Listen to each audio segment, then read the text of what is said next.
चालू झालं.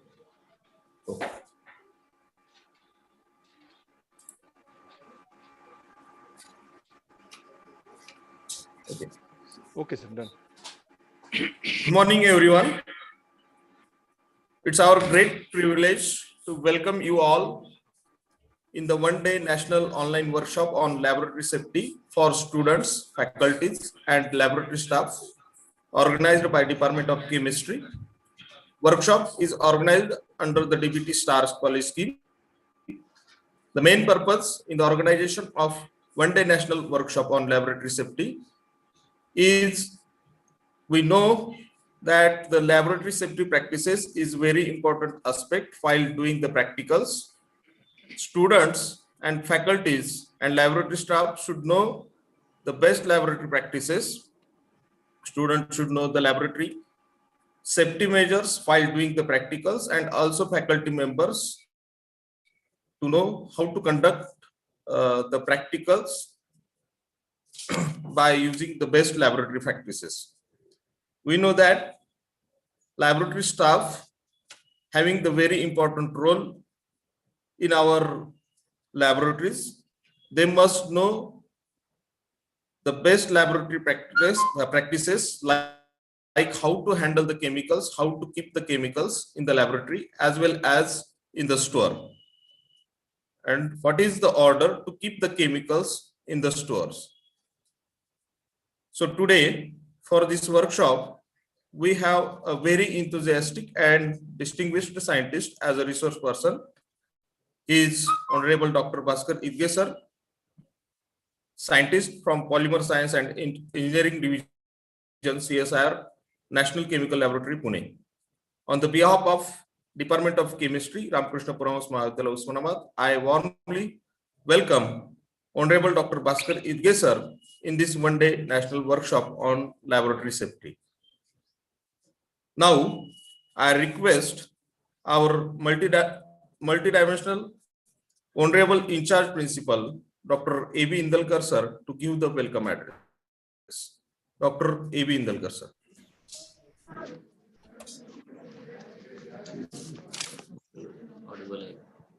Audible? Am I audible? Yes, sir. Yes. Yes, sir, you are audible. Very good morning, everyone.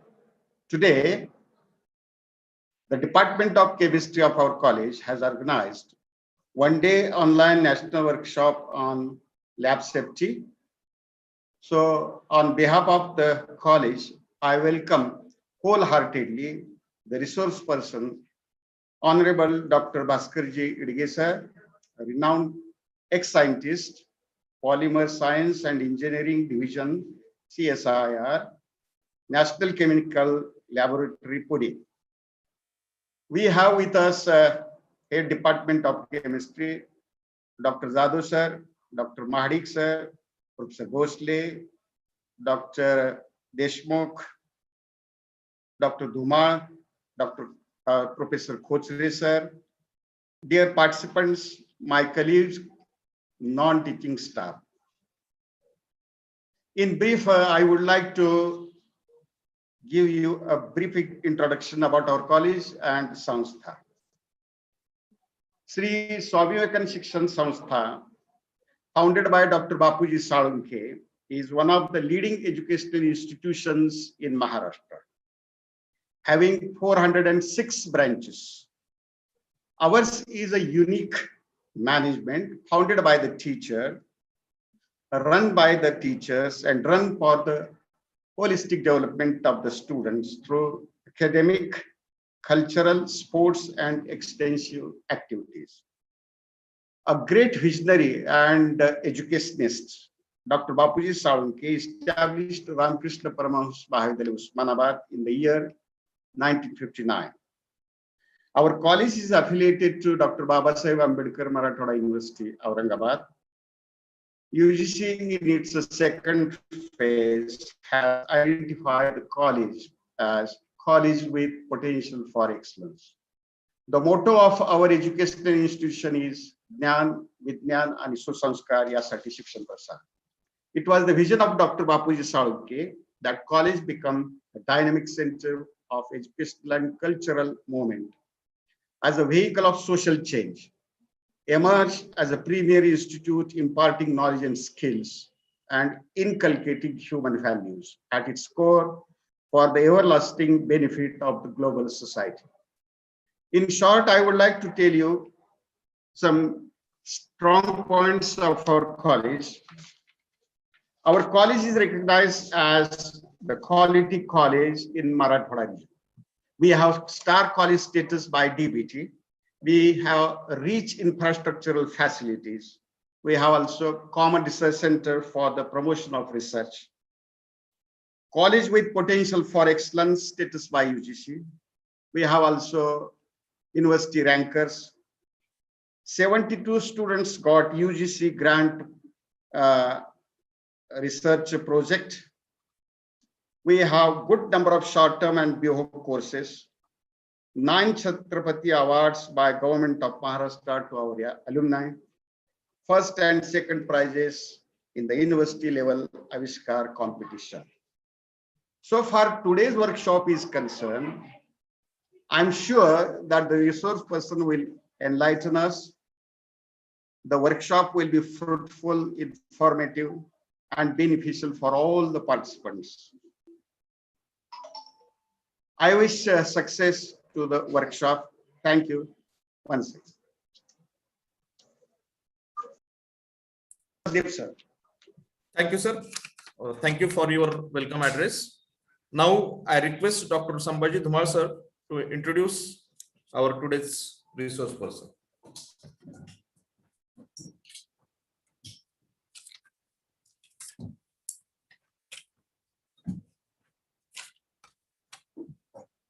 Good morning, everyone. I am Dr. Sambhaji Dhumal on behalf of Department of Chemistry, Ramakrishna Paramas Mahavidyalaya Sunad. I am here to introduce today's guest and speaker and the eminent scientist, Dr. B.B. Idge sir, Scientist, Polymer Science and Chemical Engineering Division, National Chemical Laboratory, Pune. Dr. Idge sir has completed his MSc degree in Organic Chemistry from Department of Chemistry, Dr. Babasaheb Ambedkar, Marathwada University, Aurangabad in 1979, and PhD degree from National Chemical Laboratory, Pune, which is a part of University of Pune, in 1984. Sir is having huge experience of 38 years in the design, synthesis, and characterization of polymer. Sir has done his research work in the area of biodegradable polymers, polymers for controlled drug delivery, polymer recycling, high performance polymers, nanomaterials, optical quality materials, laboratory safety practice, and intellectual property rights.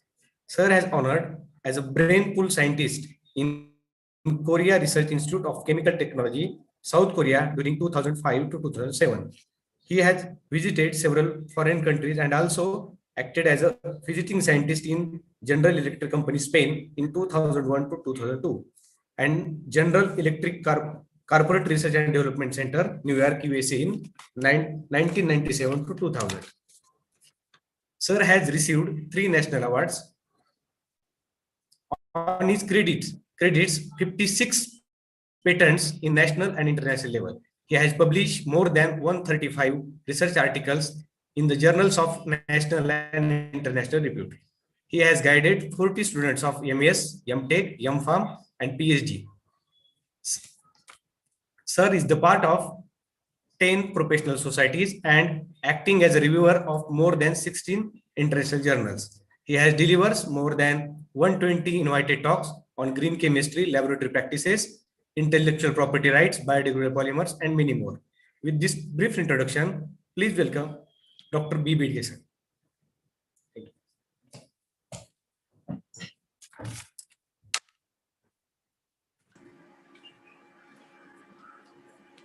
Thank you, Dhumal sir, for nice introduction of Honorable Dr.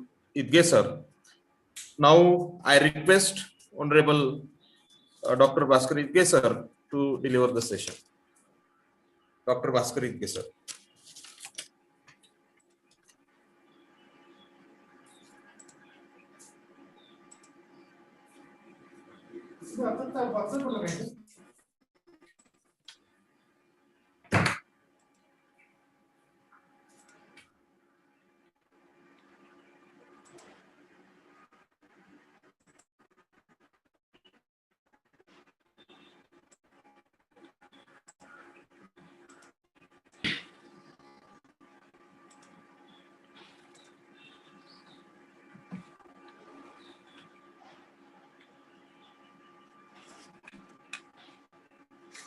So good morning to all the participants and organizers of this webinar on laboratory safety practices.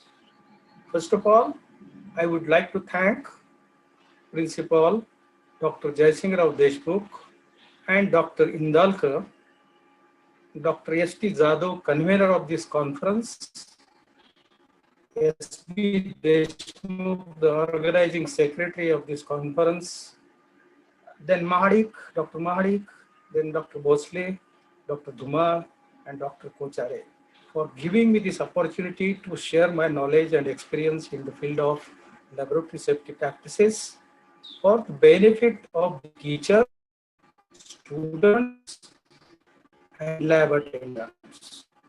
What I will do, my lecture is totally a picture.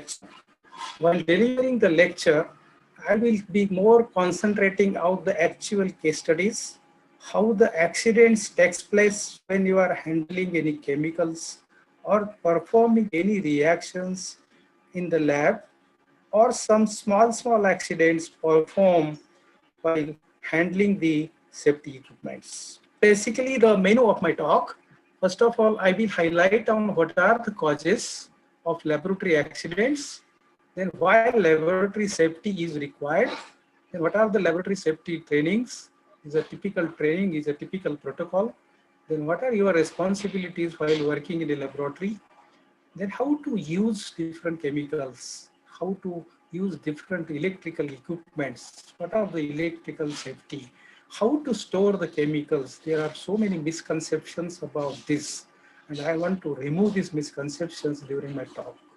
If there is any chemical spill, what is our action, what is our reaction, what we should do, and safety equipments, how this equipment should be followed, what is the standard operating procedure, how it is to be prepared, how the equipments are to be maintained, and how to identify the different types of hazards. By seeing only the chemical bottle label, how you can assess that what type of chemical hazard this material is having, and what are the mandatory safety practices or mandatory safety rules you have to compulsory follow as soon as you enter into the laboratory and start working, and how to assess that your lab is safe. I will give you some chart, and here I have highlighted some of the coding in different colors, okay, black, red, and green, okay. If there are so many blacks or so many reds, that means you have to concentrate on these points and you have to improve the laboratory safety. And if time permits, I will highlight some of the case studies, okay. I will also highlight the case studies while talking as soon as when I am talking on some of the subjects. So you can see this first picture. What is basically what are the causes of the laboratory accident? You see this picture, by seeing this picture only you can notice, okay, what are the reasons why the accidents takes place in the laboratory? What is the first reason? The lack of working and the understanding of hazards.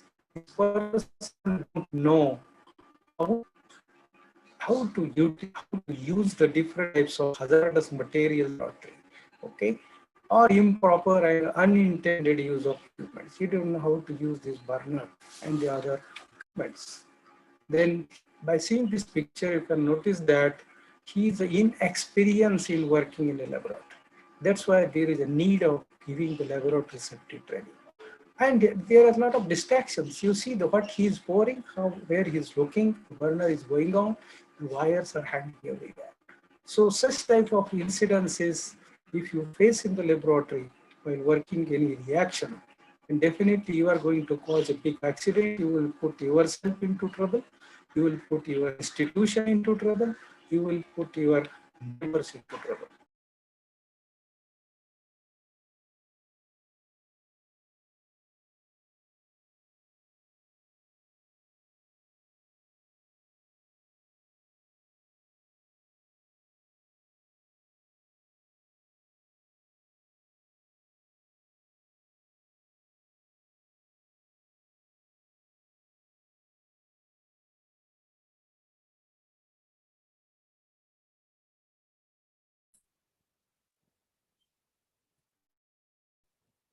Sir, unmute yourself.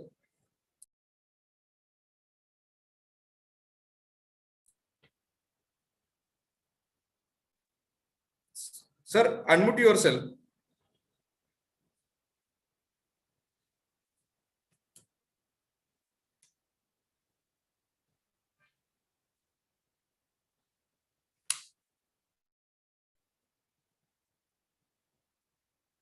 Sir, unmute yourself.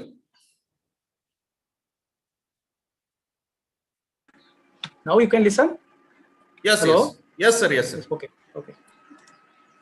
So what I will do now, I will be talking on the laboratory safety practices which are typically used in the chemical laboratories or any other laboratory wherever you are working.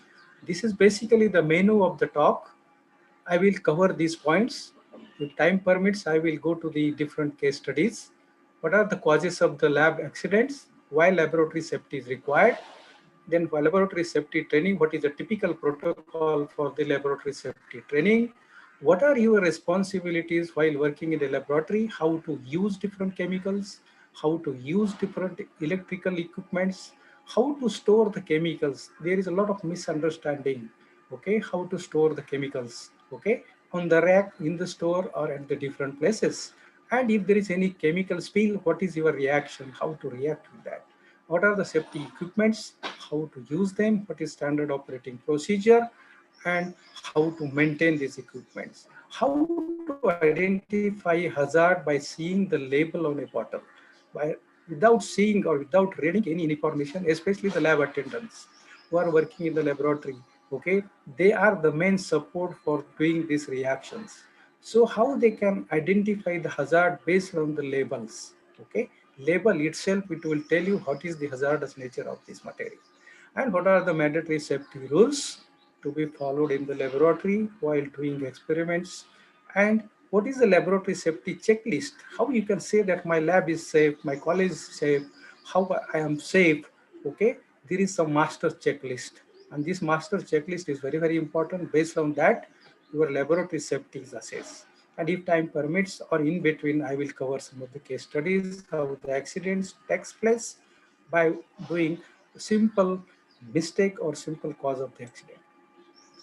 So you can see the picture, and this picture will tell you what are the causes of the laboratory accidents. Okay, the first cause is lack of working and understanding of hazard. He don't know how to work in a laboratory. He don't know what are the hazards he's handling, how to use them. Improper or intended use of. He don't know how to use the burner. Okay, he is not properly trained, or he doesn't have any laboratory safety training, or he is inexperienced in working in a laboratory. If such persons are working in any laboratory, there are definitely chances of causing accidents or distractions. See what liquid he is pouring, chemical is pouring into this flask, and where he is watching, what is his attention, where he is attending. Okay, or distraction, the lack of loss of attention to the task. Broken and the damaged glassware. Most of the times, if some glassware is slightly broken, we take the risk and we use this glassware for doing some reactions or performing the experiments. So don't take that type of risk. And there are several reasons you can see by by listening my talk.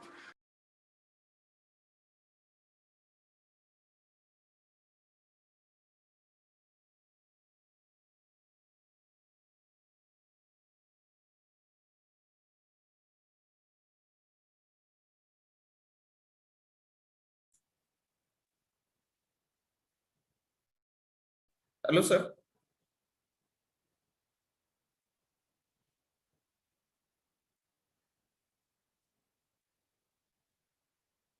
Okay. Now screen is visible, sir. No, I'm getting disconnected in between. I don't know what is the reason. So I think there is the this technical usually problem. doesn't happen, but today it is happening. Here it is no problem, but I think there is the So why technical laboratory problem. safety is required? Basically, these are the three reasons why laboratory safety is required. First of all, protect yourself. Protect yourself from the laboratory hazard. Then protect others from the laboratory hazard. First of all, you as a human being is important to your parents, to your family, to your lab. Secondly, your neighbors who are working along with you, they are also very important. So take care of him while doing some experiments. And third thing, follow compulsorily the rules and regulations which are prepared by your college, by your university, by the government while working in any laboratory or any industry. Laboratory safety training, why it is required? Basically, to introduce you to the lab standards. Whenever you are working in the schools, you are mostly aware of the chemicals, what is the nature of different chemicals, how to use these chemicals, what is your important task while performing any reaction. To understand your responsibility anywhere, if you are using any chemical, understand what chemical you are using and how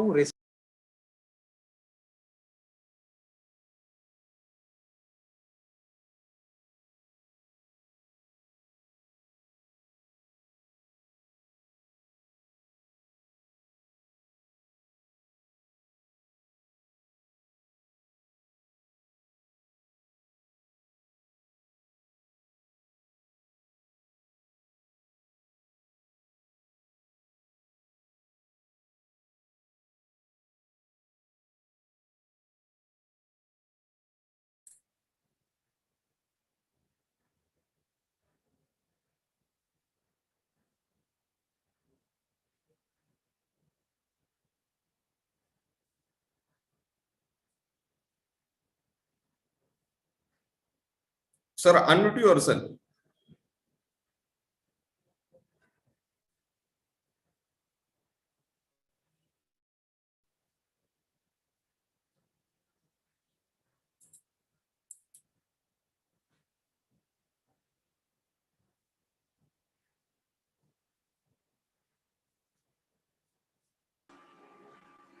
Hello? Hi, yes, sir. Now you are audible.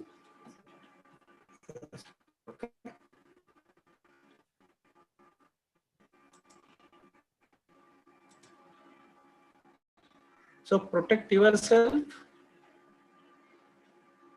and then protect from the laboratory hazard and compulsory follow the what are the rules and regulations made by your institute or the laboratory. Okay. Then to understand toxicity from the labels or from the different sources, I will tell you where to get this information, how to respond in case of any chemical spill. If there is any chemical spill, how to respond with these chemical spills, and to follow compulsorily mandatory the work practices which are defined by your university, by your college, or by the state of Maharashtra. Then to understand the hazards of every chemical, whatever the chemical you are touching, first of all, read the information. If I inhale this chemical, if I smell this chemical, what will happen? If there is a smell in the laboratory, what will happen? How my neighbors will be suffering, how my institute will be suffering. So read this information from the follow safe work practices while conducting every operation. Whatever the operation you are performing in the laboratory, compulsorily follow the safety practices. And to know what to do in case of emergency. If there is any spill, okay, of chemical or anything happen while working in the laboratory, to know what to do in case of an emergency, okay?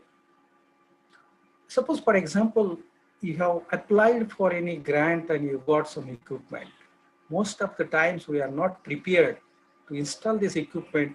And I have seen during the NAC inspection rounds, most of the equipments they have purchased and they have sealed and kept in the cupboards, okay? But they have not installed in the laboratory. Now, what is the purpose of buying these equipments from different funding agencies and getting the money? So before installing that equipment, you should answer these questions, whether there is adequate space available to install the equipment, whether there is a special ventilation which is required for such type of equipment. I am using if any radioactive sources or the lasers. Do we have a safety precaution or a safety protocol for this? What are the personal protective equipment required while handling this equipment? You should answer all these questions. And this is the another point. Most of the times our electrical points, they are not the guarded points. I will show you some of the beautiful pictures, how means we work in such scenarios. Okay, most of the times our current rating is not proper, and we take the multiple connections from the single point. We say that, oh, there is no another point, so I have taken like this. And in this process, what happens?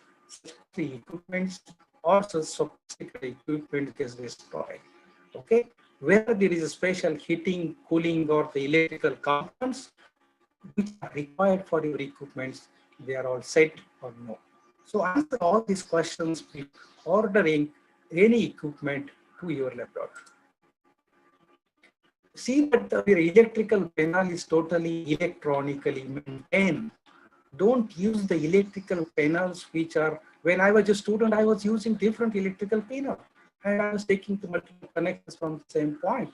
But friends, now that situation has gone and you are now all digital panels available in the market. Such type of panels should be installed in every laboratory.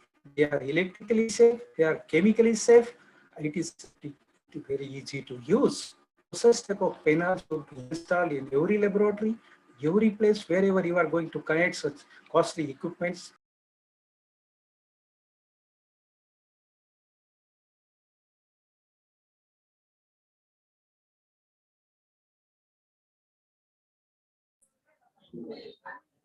Rahul sir.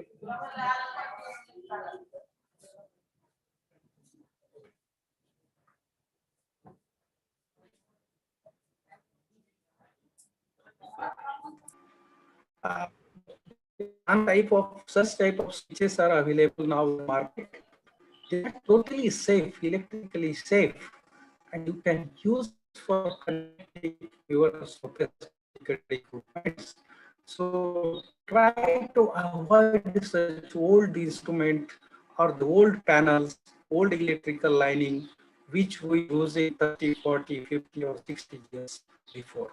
Now go to the modernized things so that this will avoid your damage of the instrument and this is safe. Then if you are connecting the electrical equipments, first of all, check the current rating. If I am connecting my panel to this, okay, then you see that my current loading is proper. If current loading is not proper, don't connect any sophisticated equipments to this point. If you are connecting, then you are going to damage your equipment. You are going to spoil these sophisticated equipments. So see that the ground fault circuit interrupter is placed. This is called GFCI. When your current loading increases while using this equipment, this will be automatically disconnected. This point will not allow you to pull the overhead current to this equipment. So this connection is called GFCI. Try to use such type of connections for and always measure what is the current loading where I am connecting. If the current loading is not proper, okay, but most of the times we never do this thing, we never measure the current, and we try to connect our sophisticated equipment to this point. And then we damage the equipment because the current is either high or either low current. Then this is very common practice, okay? Most of the places it is followed. I have taken these live photographs from the laboratories. Such type of boards are available in the any store now, okay? And they are very cheap. The cost is not very high, maybe 150, 160 or maximum 200 rupees. And people say that, oh, if I buy such type of board, I can connect my 6 equipments from the one point. That is, friends, that is a totally wrong practice, okay? You cannot pull the current beyond its capacity and connect such type of multiple connections and damage your equipments. This is another cause of damaging the equipments in the laboratory. So friends, try to avoid such type of practices. Don't take the multiple connections from single point and don't try to connect your equipments by using such extension boards. Another thing, this is another problem. What happens if I go for any round or any place in the college or the universities, and if I ask them why this situation is there, this person says that, sir, I got the DST or the DBT project or the CSIR project, I got the money and I have to spend it before 31st March, so I have spent it. I have purchased about 50 meters of wire. Actually, my requirement was only 1 meter, but I have to utilize the funding before 30% knowledge. And he has spent it. He has purchased this type of wiring. Actually, his requirement is only 1 meter, but he has purchased about 30 or 40 meters of wire, and he has connected the whole wire for connecting his equipment, and rest of the wire is lying on the floor. This is another cause of the accident, how the accident has taken place due to such small reasons. This person don't want to share this wire to his colleague, and he want to utilize the same wire for connecting his sophisticated equipments. And in this process, what happens? So many big accidents have happened due to such ugly reasons. Another thing, if I come to Aurangabad or any other university in the month of summer, okay, for conducting any FIOC examination or any practical examination, and people, they wear such type of shoes, okay, open toe shoes. People say that, sir, here the temperature is 40, 45 plus. So it is very easy to use such type of shoes in the laboratory. This is not the reason, friend, for the laboratory safety. It is not a compromise. If you are utilizing such type of open toe shoes, open toe sandals, open toe chappals, slippers, okay, then you are going to cause the accident and you will be in the danger. Another thing, don't use slippers or such half pants. Okay, these are not not meant for the laboratory purposes. Then you are violating the rules of the laboratory safety rules and regulations, which are made by your college, university, and the government. Another thing here, when you are performing any experiment, minimum requirement is the laboratory safety code, hand gloves, and the safety goggle. These are the three things. How much it will cost? It will cost not more than 600 or 700 rupees. Okay, this is your one-time pizza budget. If you go to the Pizza Hut and eat one-time pizza, you can spend more than 1,000 rupees. So why don't you spend 1,000 rupees for buying such laboratory safety attire that is cotton make apron, then hand gloves and the safety goggle. If you don't wear these attire, laboratory safety attire while performing the experiments, then you are going to cause such type of accidents, okay, in the laboratories. Then nowadays, such type of fancy bottles are available for chemicals, okay, which has a side neck, okay. And if you are carrying the chemicals like chloroform, carbon tetrachloride, or the high density liquids, okay, try to use such type of secondary containers. But I have seen most of the places, these young boys who are working in either in colleges, schools, or maybe institutes performing their PhDs, they hold this neck, okay, by the hand and carry such bottles. And because of such ugly reasons, so many accidents have taken place in the schools, colleges, universities, and in the industries. So try to avoid such practices and use such type of secondary containers. Okay, such type of secondary containers are available in the market. So this type of container should be used for carrying such type of chemical bottles from one place to the other place. Then no food in the laboratory. Make such type of charts and put it somewhere. Don't eat in the laboratories. Don't celebrate your birthdays. Don't celebrate your anniversaries. Don't celebrate your promotions. Don't celebrate your joy in the laboratory. Laboratory is not a place for the celebrations of such events.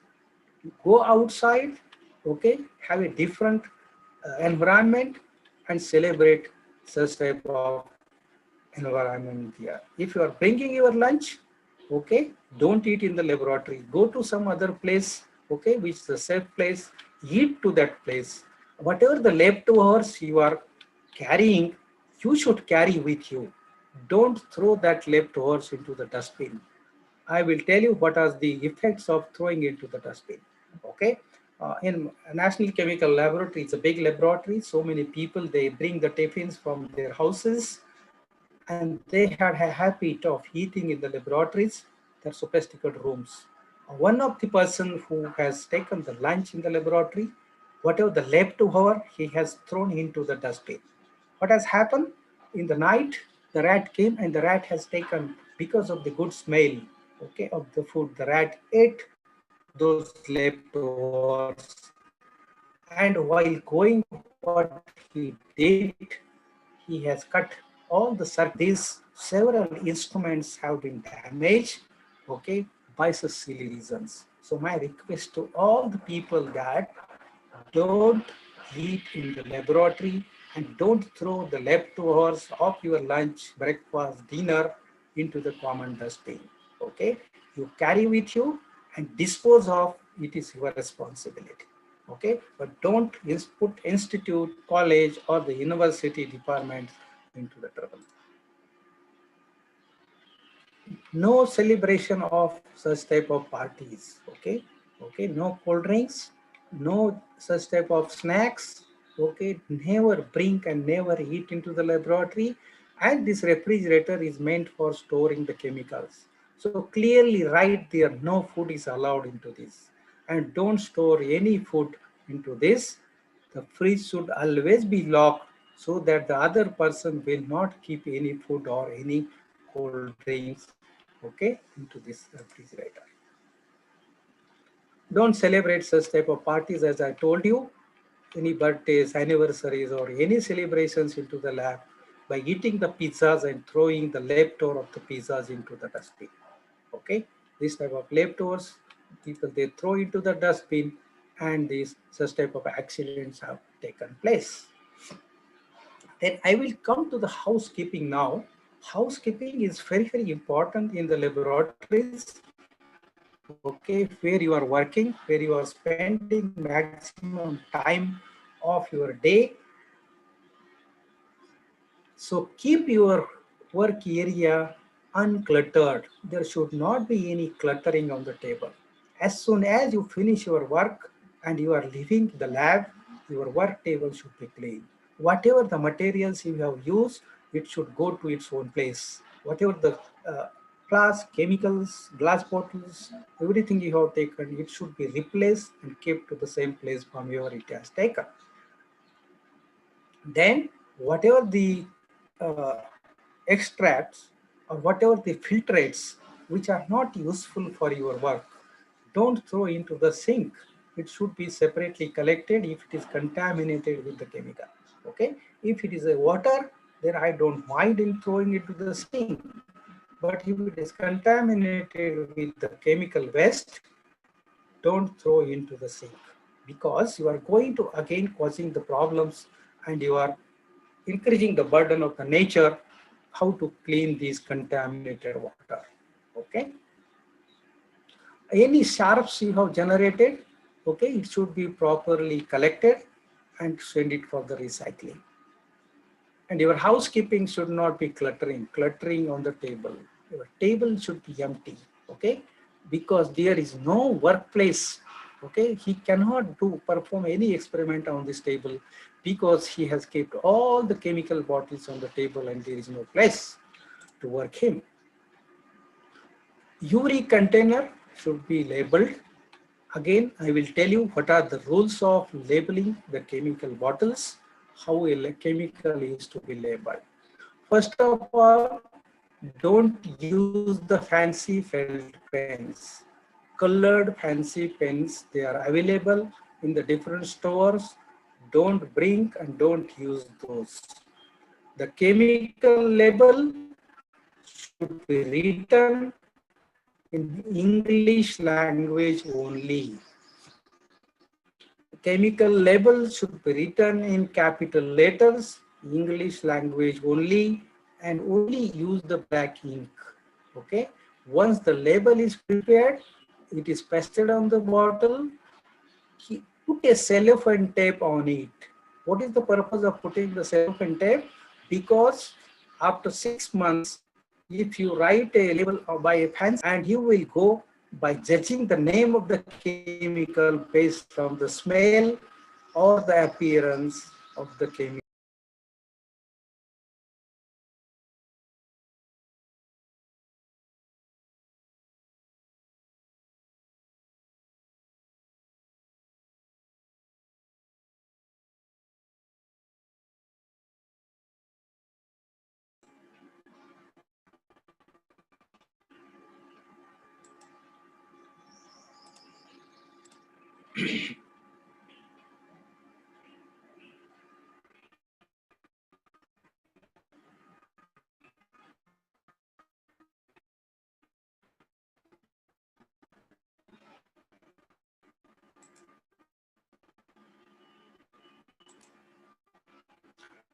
And you will see that these labels are disappeared, and you will go by judging by the smell and things.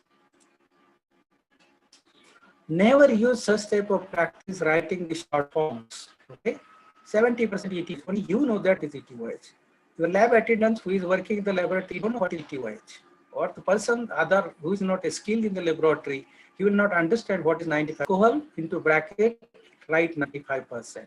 Okay, into bracket write the concentration. Label should be written in English capital letters only. Don't use any other language.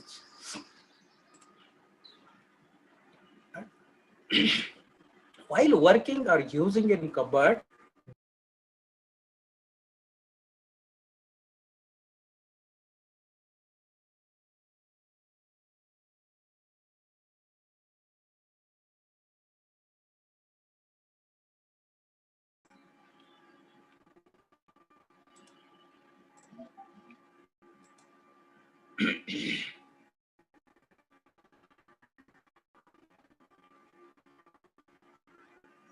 so don't use the open flame near to the flammable liquids. Take the precautions of the same. This is very important sheet which I am showing here. When I go for the round of taking different colleges, universities, or the industries, okay, I have seen that such type of labeling system is not for, okay, or is not prepared, or they don't know about this, or purposely they are not doing this, okay. Wherever you are working in any chemical laboratory, who is the in charge of that laboratory, his mobile number. In case of emergency, if this person is not available, write the name of the alternative people, okay, and their mobile numbers. If some accident happens after office hours into the laboratory, then it is very easy to the security person to call on his mobile number and to check that, okay, or to avoid the damages in the laboratories, okay. So such type of sheet is very, very important. And if you are really a very wise person, and if you want to showcase what are the chemicals you are using in the laboratory, write what type of materials you are using. If I'm using, write a carcinogenic material I am using, some toxic materials if you are using, write toxic, then some flammable like ether and other chemicals if you are using, write what type of chemicals or your experiments are going on in the laboratory, okay. Then I will come to the labeling system is very, very important. But I have seen in most of the colleges, universities, and the departments, people, they are not aware of the labeling system. Okay, these labels are all available on the internet. Only your job is to take a color printout and paste it wherever it is required. If your college is having a shower, you write a shower. Then fire extinguisher, write a fire extinguisher. Then first aid box, then eye wash, gas cylinder, electrical. Then don't touch if you want to keep with your equipment. That equipment is very sensitive. Then write there, don't touch. If you are using the flammable material, write the flammable things. No food. If you don't want to eat somebody there in the laboratory, write no food is allowed. Whatever the sharps you have generated, glass sharps, write the sharps, okay? Or if you are using any biohazardous material, this is the labeling for the biohazardous material, okay? And if you want to show some authorized personnel notice, only write such type of labels. Nowadays, there are such type of labeling system you can see on any bottle.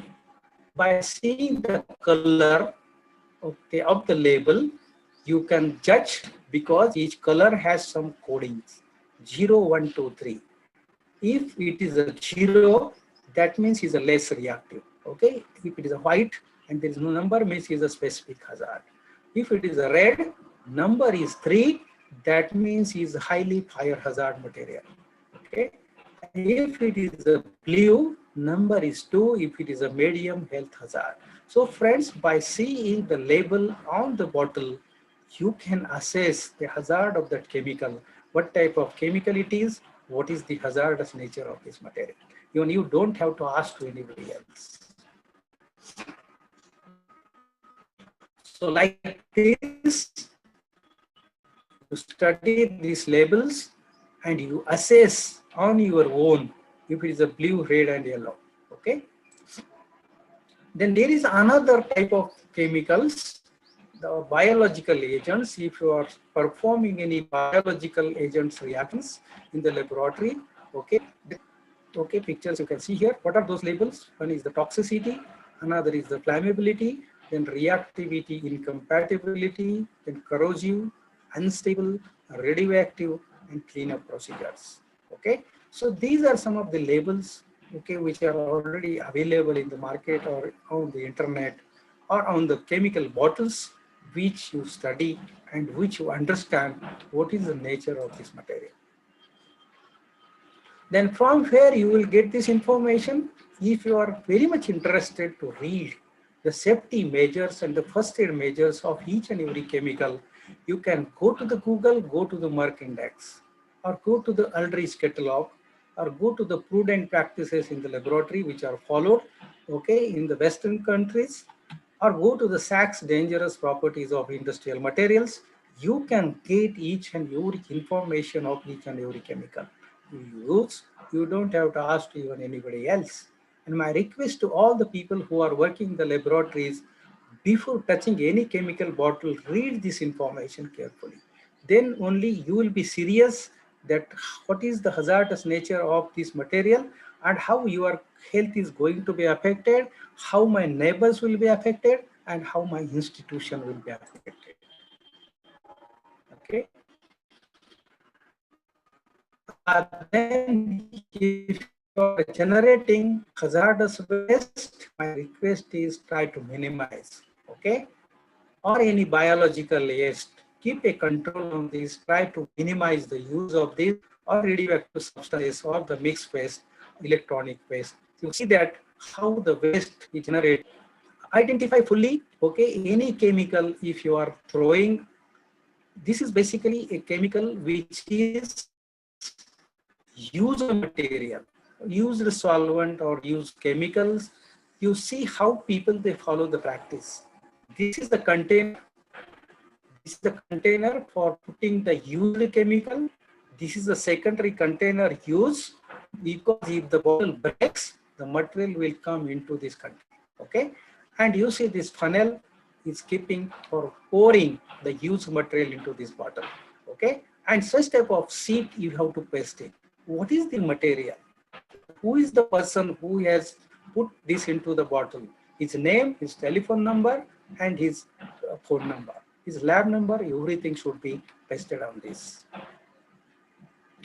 If you are generating the hazardous waste, you must read what is the hazardous nature from material safety data sheet. I will come to that separately. Label it properly, store it properly, but don't store more than 90 days. Otherwise, the chemicals start decomposing and you will be facing the different problems if the material degrades. And how to transport, you say that how to transport the hazardous waste materials.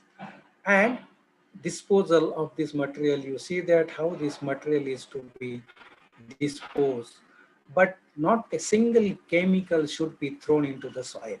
That is my request, and from today's lecture, you will take an oath that I will not throw any chemical into the sink or any chemical into the soil. I will, whatever I have used, I will collect on my own and I will try to dispose of by following the safety standard procedures. This requires some training, and this training your teachers will give you how to collect, how to dispose of, and how to dispose the waste. If you are collecting properly, don't follow such type of situation. I have seen that most of the people, they use chemicals, whatever the extract, whatever is the filtrate, they pour into this bottle. Label it properly, but the mistake is they never close this bottle. In India, if the temperature is 40, 45 in summer, what will happen if it is a low boiling material? If you come tomorrow morning, nothing will be in the bottle because all the chemicals will be spread into the room, okay, and you are inhaling that chemical vapors while working in the laboratory. Another thing here, you see that what is wrong here? Again, the same thing. It is properly kept into the bottle, but these containers are open, okay? This is because of only laziness, nothing else. For laziness, you have to pay for the laboratory safety practices, okay? And one day or the other day, there will be big accident and you will put yourself into trouble and your institution into trouble. Don't follow such type of practices. As soon as the work is done, try to close the bottle by putting the cap. If you are using any hazardous material, suppose I am using a benzene is a highly carcinogenic material. Benzene has a ban now in the working in the laboratory. You can use the substituted benzenes like toluene, xylene, or any form of the substituted benzene. Okay. Still, if you are using the benzene, how to collect or what precautions you have to take before handling this material. So this is a basically standard operating procedure if you are using some hazardous materials, okay, benzene, maybe another like pyridine or any smelling chemicals. Right, this is the same standard chart.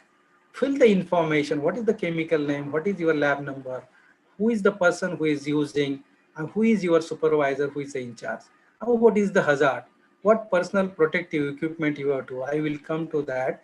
Okay, then what are the engineering and ventilations control required? Okay, any special handling procedures required? This is a standard sheet available. Okay, you fill this sheet. Okay, get it approved by your supervisor, by your safety person.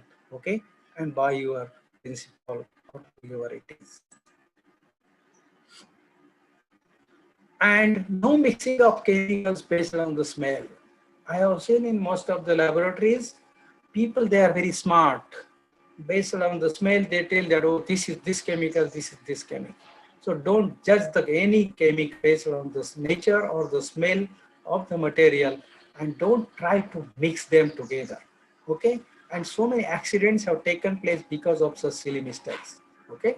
Unless and until you know the hazardous nature, chemical nature of that material, never mix these two chemicals together. Okay?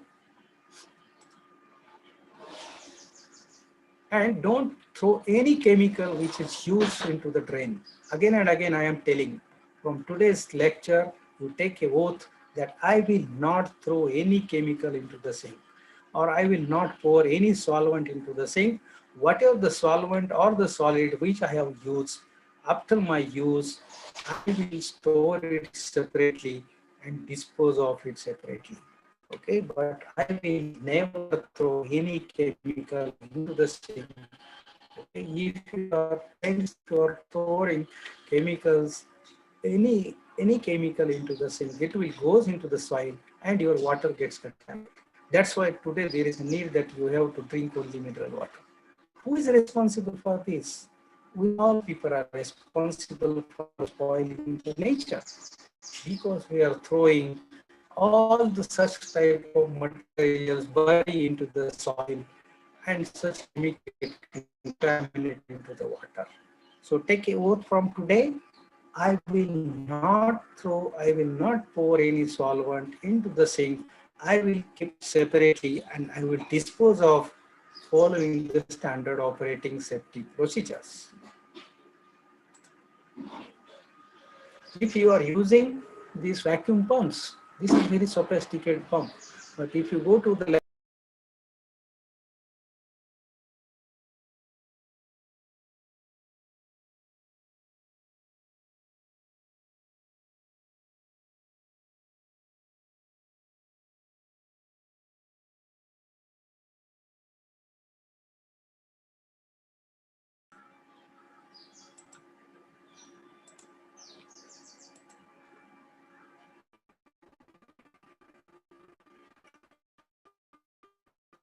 sorry for the disturbance. I get disconnected in between. I don't know what is the reason. Sophisticated pumps are available. Okay, to try to purchase such type of sophisticated pumps into the laboratory.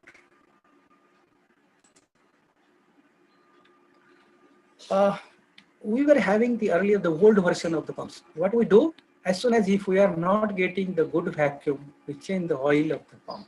Okay, and what we do that oil, we put that oil into the common dustbin. Common dustbin is made up of polyethylene or polypropylene. It has contaminated with the chemical. What happens after certain time, this plastic get degraded and this material come onto the floor. Okay. And so please avoid such type of practices. If you are changing the oil of a pump, then keep it separately, that oil, in a container and dispose of by using the standard operating procedure. This is the mercury vacuostat people they use for measuring the vacuum of the pump.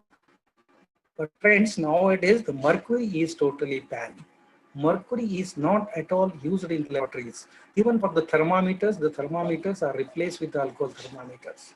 If you are using these alcohol thermometers, my request to you is that please replace those thermometers with the alcohol thermometers. They are available in the market.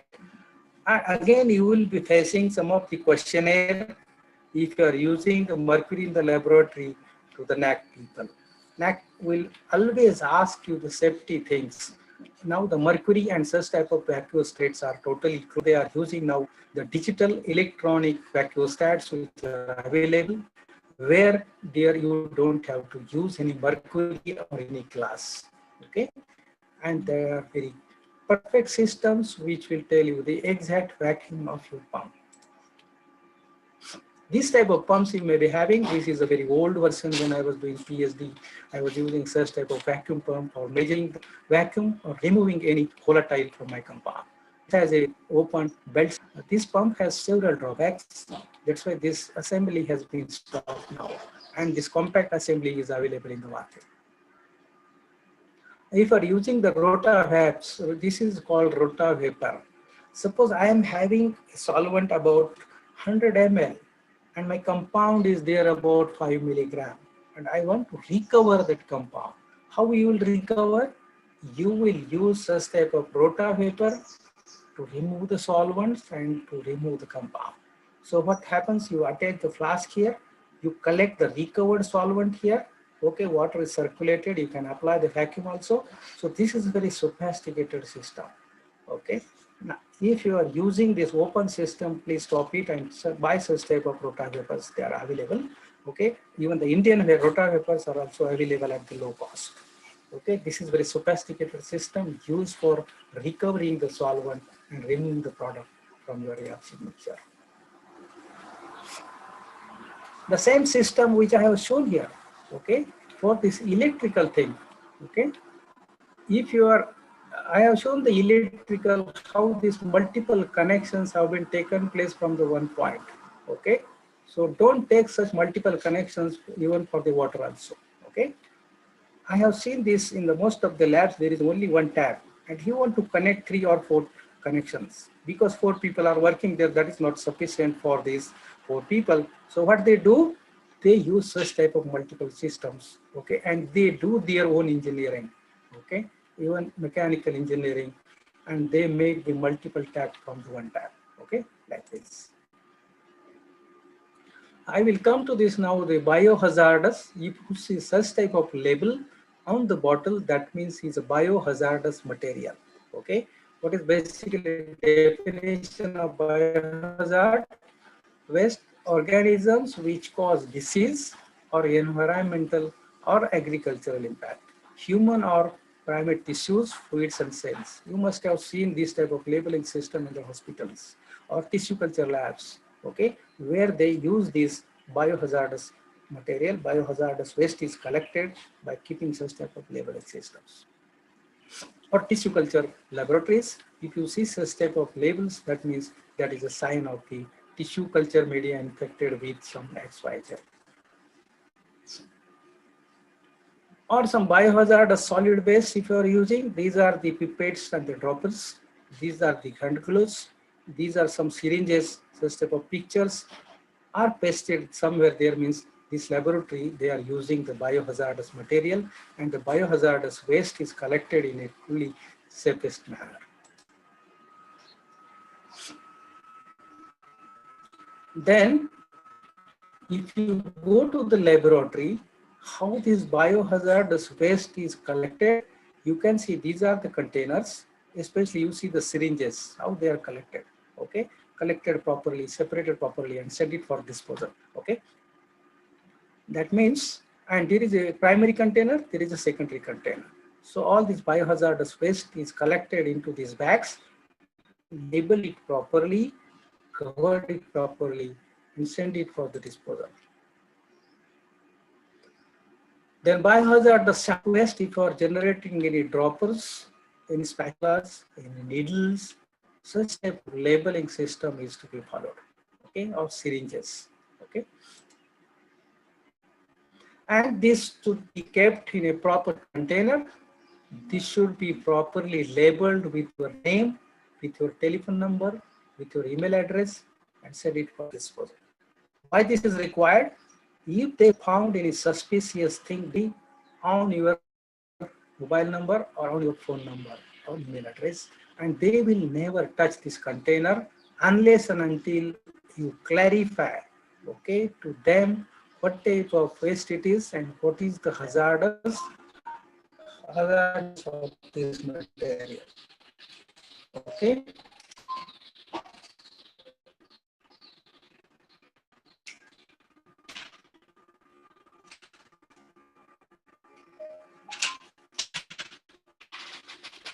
So try to take all these precautions if you are generating any waste and collecting it properly.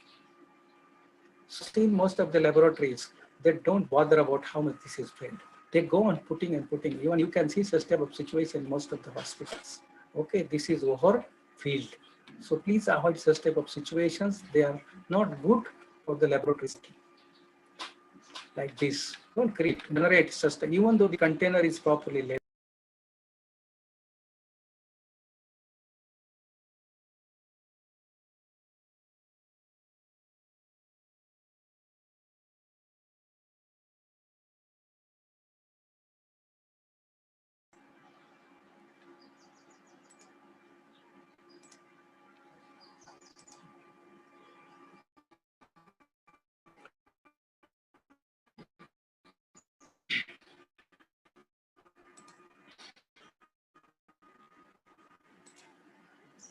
Then I will come to the radioactive waste.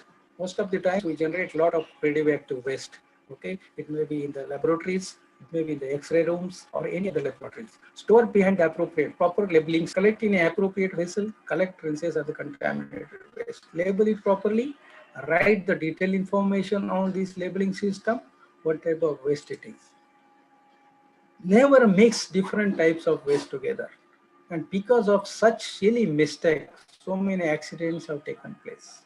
We have a habit, we store each and everything, maybe 3 or 4 types in the same container, okay, and send it for disposal. What will happen now, if you put chemical, then biohazard waste, radioactive waste, there will be accident.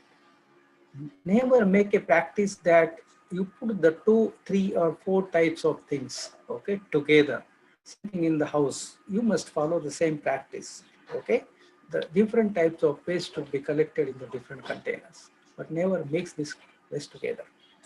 That is not a safety practice. Like this, we use these different types of batteries and we simply throw these batteries into the common. This is a wrong practice.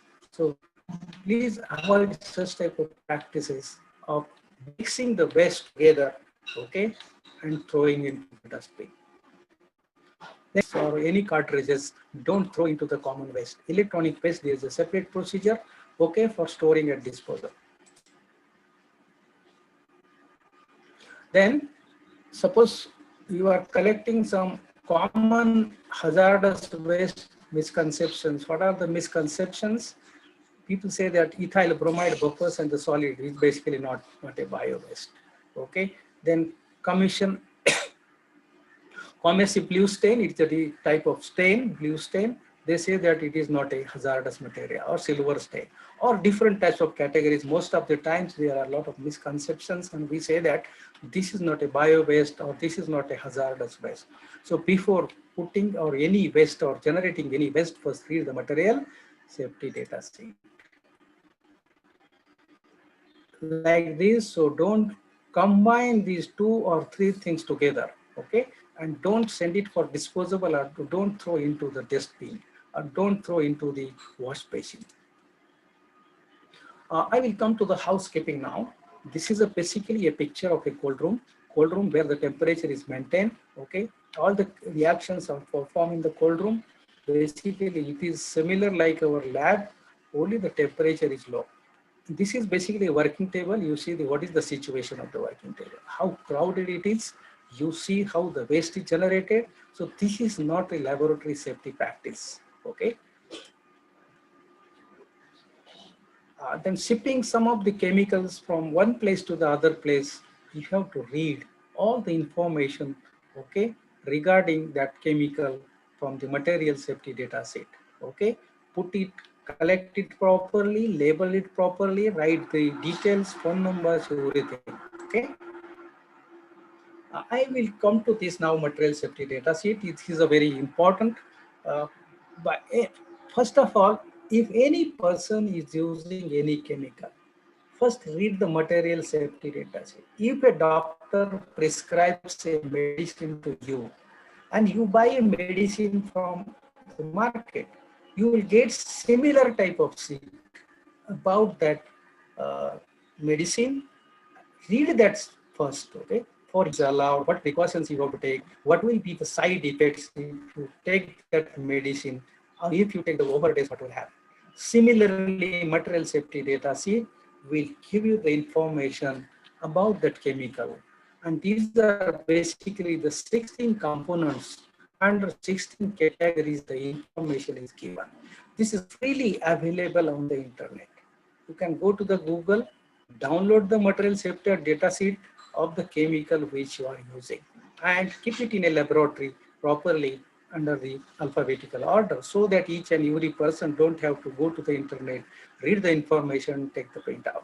For each lab, whatever the chemicals they are using, you should have this material safety data sheet ready. So this is a format of the material safety data sheet. Okay, if you download a material safety data sheet from the internet, you can get this type of information from this. There will be different columns. And if I am using some chemicals, okay, take the printout and keep in each and every lab in alphabetical manner, so that each person will don't have to go to the Google, search for the MSDS and read for the MSDS. Before using or touching that bottle of the chemical, my request to all the people is that read the material safety data sheet. This will tell you, this will educate you, what is the harms, what is the hazardous nature, what are the safety procedures to be followed while using this chemical. Then I will show you some of the photographs, how the poor housekeeping cause into big accidents. These are the photographs of the fume hood. Fume hood is meant for performing the reactions where there may be some pressure built up or any hazardous chemical if you are using, okay, or pressure sensitive reactions. But you see the situation of the fume hood. This fume hood is totally utilized for storing the different equipments, different instruments, or performing the different chemical bottles. So chemical storage, what is basically the key element? This is very important, especially for the lab attendants. Labeling, separate the hazardous, which are non-hazardous. Chemicals should not be stored alphabetically. We are following the wrong practice of storing the chemicals into the laboratory or into the store. We always store the chemicals alphabetically. That is a wrong practice. People, they are following several years because they have not been told about the safety procedures, or they have not been taught what will be the effect of storing the chemicals in an alphabetical manner. Most of the accidents have been taken place in the laboratories, in the industries, or other places because of the improper storing of the chemicals. The chemicals should be properly labeled, okay, hazardous, non-hazardous. They should be stored according to the compatibility. If a chemical A is not compatible with B, then you should not store them together. Then flammable materials like ether, okay, it should be stored separately. Peroxide formers like THF, dioxane, ether, they should be stored properly. So these are basically the classes. The chemicals should be stored according to the hazardous, non-hazardous, compatibility groups, flammables, and the peroxide formers. And always keep the minimum quantity of chemicals into the lab. If your requirement is only 100 ml, bring only 100 ml. Rest of the chemicals you store into the storeroom. Most of the accidents have happen in the laboratory because of storing chemicals in the laboratory in the large quantities. Suppose you have purchased 20-liter drum. People, they store 20-liter drum into the lab. Okay. And if there is some fire, then it get easily catch the fire. So if your requirement is only 500 ml, keep 500 ml and rest of the chemical you put it in a store. Then maintain an accurate chemical inventory. As soon as you utilize some chemical, keep a proper inventory. Okay, I have seen that while purchasing there is inventory, but after use I don't find any inventory in the chemical labs. Okay, and whenever NAC people come, they ask for the records and they are puzzled now because they have never maintained any chemical inventory. If I have purchased about 50 liter of solvent, what is the consumption and what is the stock? Okay, it should be properly maintained. Never store chemicals on the floor. No bottle of chemical, nothing on the floor. All it goes into the shelf. Chemicals should not be stored higher than eye level. I will show you some of the photographs. Okay, how people they store the chemical bottles above eye level, and this has caused into the accidents. Provide a secondary container in case of container should leak. I have shown the secondary container earlier. If you are carrying a chemical bottle, or if there is a chance of leaking that bottle, then provide a secondary container. Separate the incompatible chemicals, acids, bases, peroxide formers. These are the classes, hazardous and non-hazardous. These are basically 4 to 5 classes. The chemical should be stored according to that. Refrigerator must be laboratory safe. The refrigerators we use in the home, that is not meant for storing the chemicals. If you want to store the chemical bottles in the refrigerators, the chemical laboratory safe refrigerators are totally different because their compressor is different, separately mounted, and the chamber is separately mounted. But friends, don't use the refrigerator which we use for household purposes for storing the chemical bottles. Then acids are incompatible with bases, flammables, solvents, oxidizers. Cyanide should be stored properly in the lock and key. Okay, proper inventory is to be maintained. Water reactive material should be stored separately, like sodium, lithium, potassium, such type of metals should be stored properly. Okay, and flammable materials with very low flash points should be stored properly in the refrigerators. Peroxidable chemicals like the dioxane, tetrahydrofuran, ether, such type of chemicals, put a date on it when it is open and how long that bottle was open. If the bottle is open for the months together, then it is your responsibility to remove the peroxides. Okay, and then you take for distillation. Most of the accidents have happened during distillation. I am distilling the ether, but that bottle was open maybe 6 months back, and I am distilling the ether and it has exploded. Why it has exploded? Because it has formed too much of peroxides into the ether. And if you heat the peroxide, that explosion is a very big explosion. Okay, so always keep note that before, if the bottle is open for the months together, first remove the peroxides. There is a procedure how to remove the peroxide. And my request to all of you is that keep on hand only those chemicals that you have room. Don't buy chemicals because you have to spend the funding. Okay. Always think that if I am buying 20 drums, 50 drums, or 10 drums, or 5 drums, Where is the space located? Do you have a proper place to store the chemicals? Okay. Then you see this housekeeping, solid should be separately stored.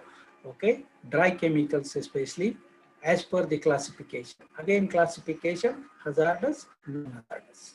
Okay, and chemicals should not be stored in alphabetical manner.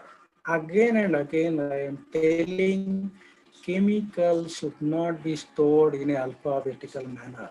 If you are following that practice, traditionally, most of the colleges, most of the universities, most of the schools, they follow this practice because they are not aware of safety rules and regulations. Chemicals should be stored according to their class.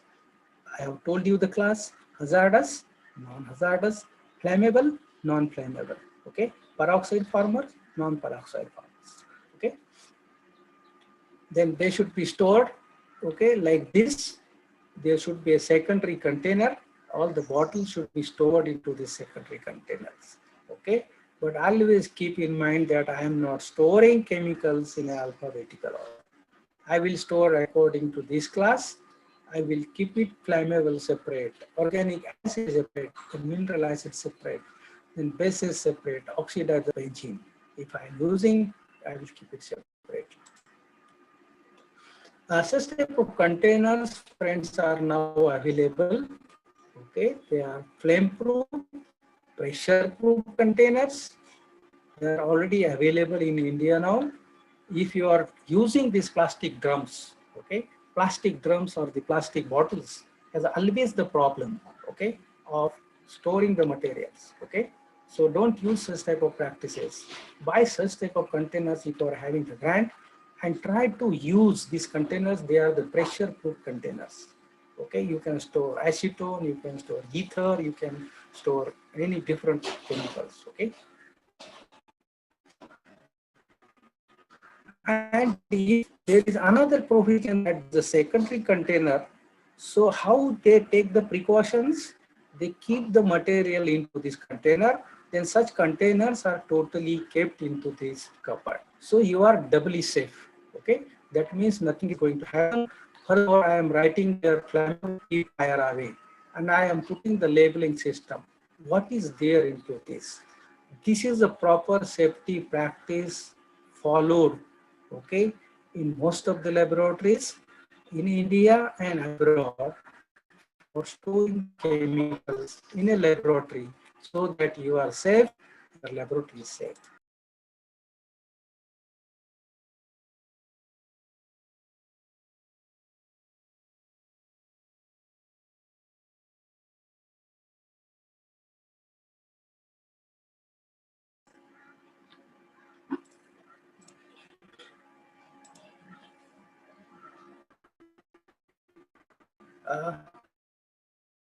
I've taken this picture from laboratory where its chemicals are stored for the years to come. And when it has happened, there's whole bottle leak, everything fell down. This was the big cause of accident. Okay. So don't build such multi-stories in the laboratories wherever you are working. Okay. There is no need. There is ample space to keep the chemicals in the storeroom or any other place. You see, this cupboard is very nice, but what is wrong with the picture? Either because of our laziness or because we are in a too hurry, we never keep the bottle in a proper way. Okay, half of the bottle is outside, half of the bottle is inside. Even though this cupboard is nicely prepared, everything is nice, properly labeled, but such silly mistakes you can cause into the accidents. And these are the simple reasons for the laboratory safety practices. Okay, then take the special precaution about these peroxide forming compounds. Common example is ether, tetrahydrofuran, dioxane, butadiene, and cyclohexane. If you are using these chemicals and if you open the bottle, right date when the bottle was open, and if you are distilling ether maybe after 2 months, then it will explode. Why it will explode? Because this has formed the peroxides due to the air oxygen. So take the precaution that how to remove the peroxide either from ether or tetrahydrofuran or dioxane. There is a procedure available in a book I will tell you that which book is there. You can download that book and you can read the information from and remove the peroxides before distilling. If you are using such chemicals, write the date when the container was received, when the container was opened, and disposed by following the safety procedures. Like this, when you wet a ethyl ether drum, write the bottle, write the date when this was received. Then write the date when it was opened. Okay, when it was opened, write the another date. Okay, so this date will tell you how old it is. That means if it is more than 1 month or 2 months or 3 months or the years together, then first you remove the peroxides. If you don't remove the peroxides and do the distillation, it will explode.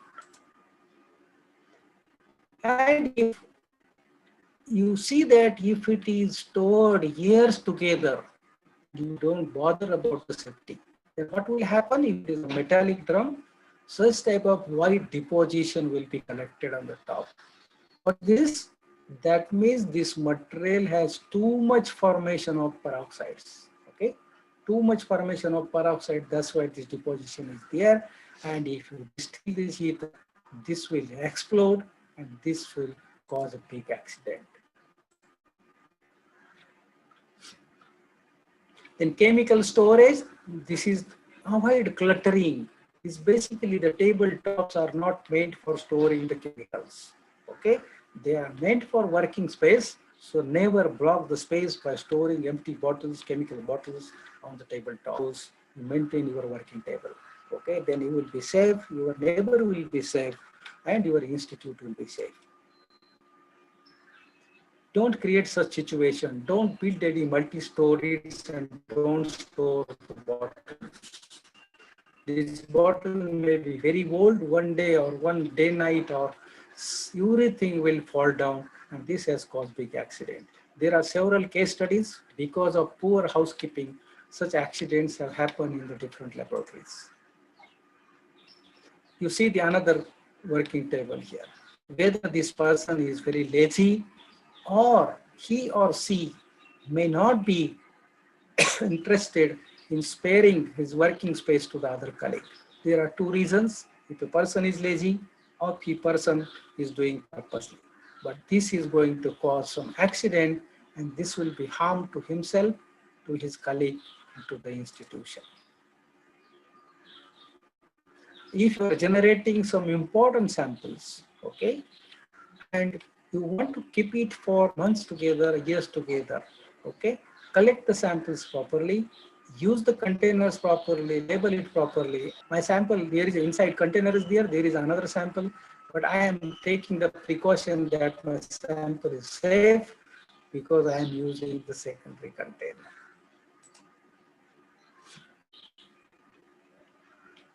Then store chemicals based on compatibility. Again and again I am telling, don't store chemicals in an alphabetical manner.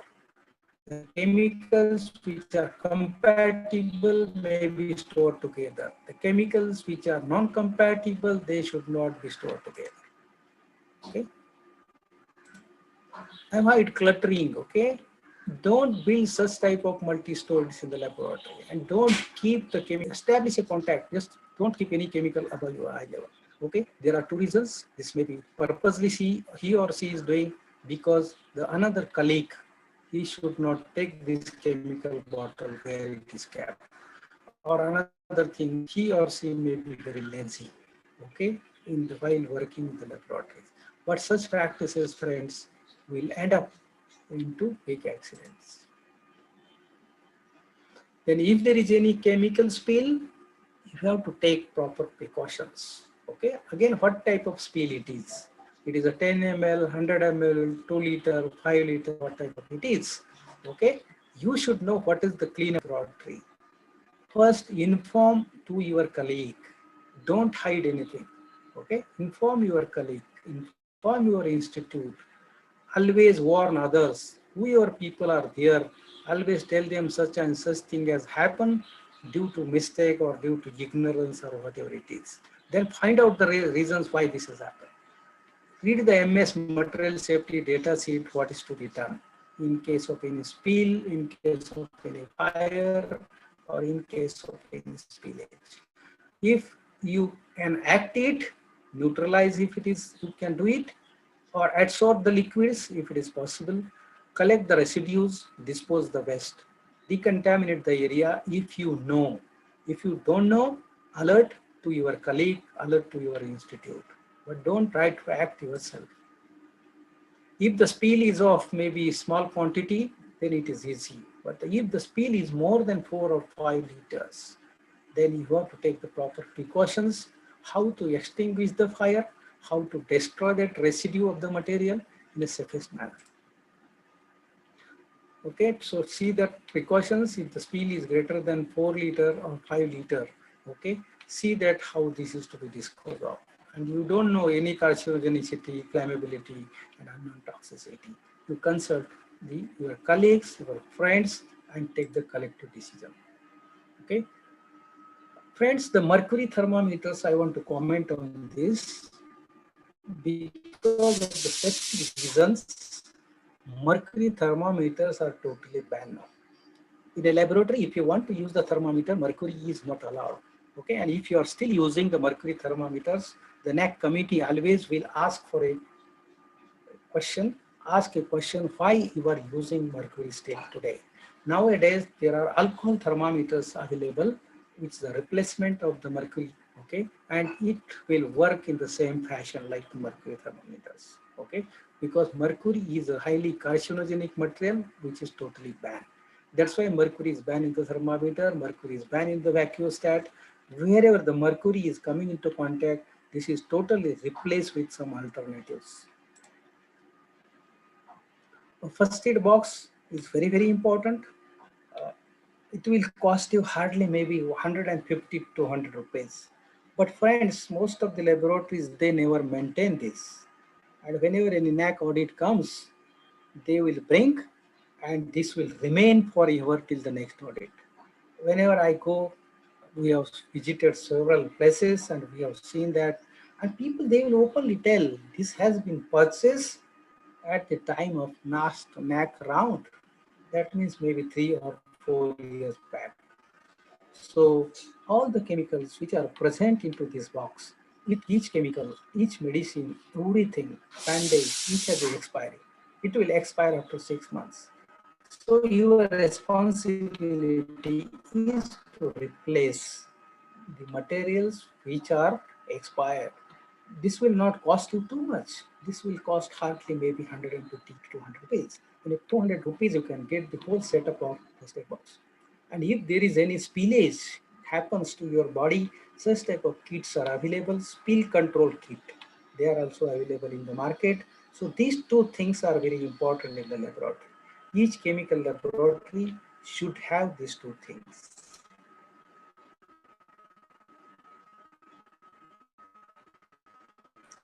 Then if there is any emergency, any fire happens in the laboratory, you should know to whom I should call. As I told you, first warn others. Tell your neighbor such and such thing has happened. Don't discuss why it has happened. Okay? Warn others, because first of all, you have to save yourself, you have to save the property, you have to save your colleagues. Then afterwards, once everything is fine, then you can discuss the matter why this has happened. Okay. Then in the event of a fire, okay, first you vacate lab first.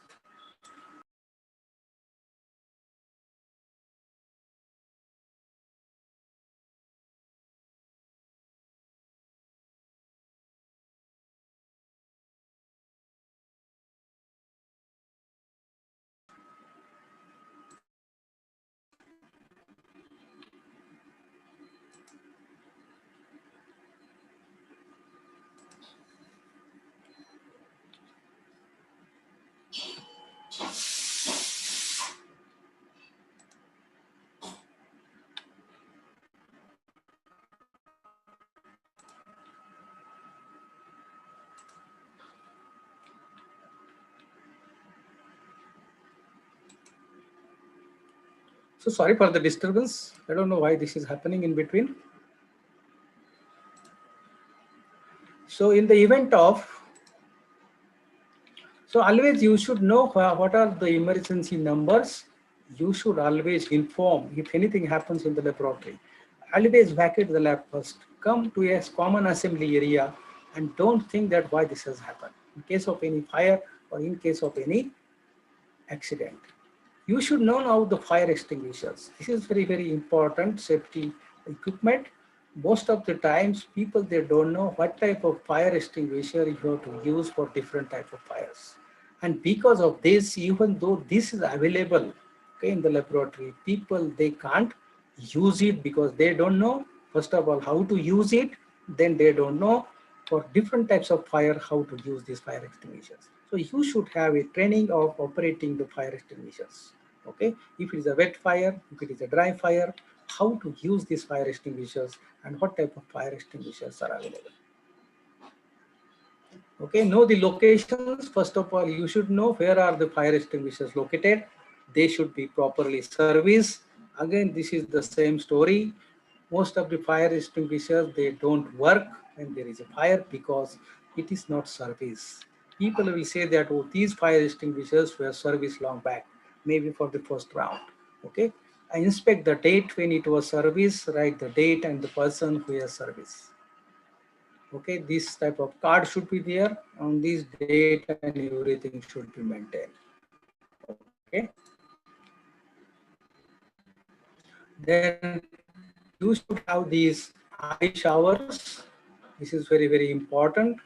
Eye shower is costing, friends, only on a sink or wash machine. Okay. And this is another shower. If something falls onto your body, you should go and take the shower. Okay. So that at least you are safe. Then this is a fire extinguisher. Show the location of the fire extinguishers. So eye washers, shower stations, they are properly maintained, properly serviced.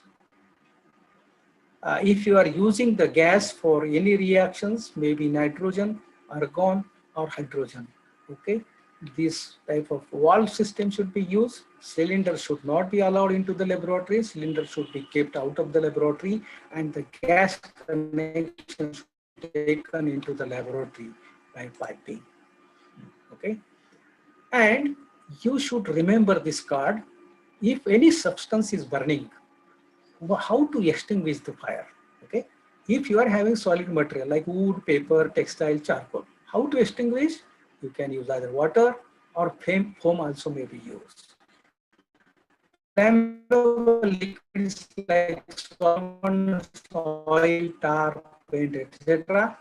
Use the dry powder or the CO2 small fires, or LPG or fires. So cylinders are available. Light metals like sodium, potassium, zinc, use dry sand, Kishilgar, or the dry powder.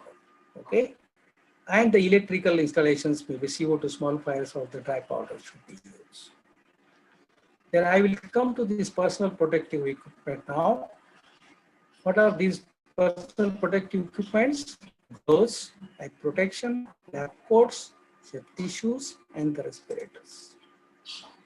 So you see that how this lady is performing the experiment. She has wore the face shield, apron, again the full apron, then the hand gloves, and she is working in the laboratory. So you should look like this while working in a chemical laboratory so that you are safe. And always put a notice like this on each laboratory. Lab coat is required. If you don't wear the lab coat, no admission should be given into the laboratory. If you go abroad and if you don't follow these rules and regulations, don't wear apron, safety goggles, and the safety shoes, you will not be allowed into the laboratory to work. Okay, on the day you have to take the rest and your salary will be cut. Then hand gloves. Again, there are different types of hand gloves, but try to use at least one type of hand gloves. For acid, hand gloves is different. For base, hand gloves is different. Then for common purpose, the hand gloves are different. So there are basically 3 to 4 categories of the hand gloves. Okay, these are the 4 different types of hand gloves available. Okay, for the laboratory safety purposes. Then safety goggles. Friends, safety goggle is costing only 150 rupees. It is made up of plastic, that is a polycarbonate plastic. You can buy it, that will save your eyes. my request to all people who are working in the laboratory, try to wear this safety attire, then you are safe. For people who are wearing the glasses, they can also wear safety goggles above the glass. There is no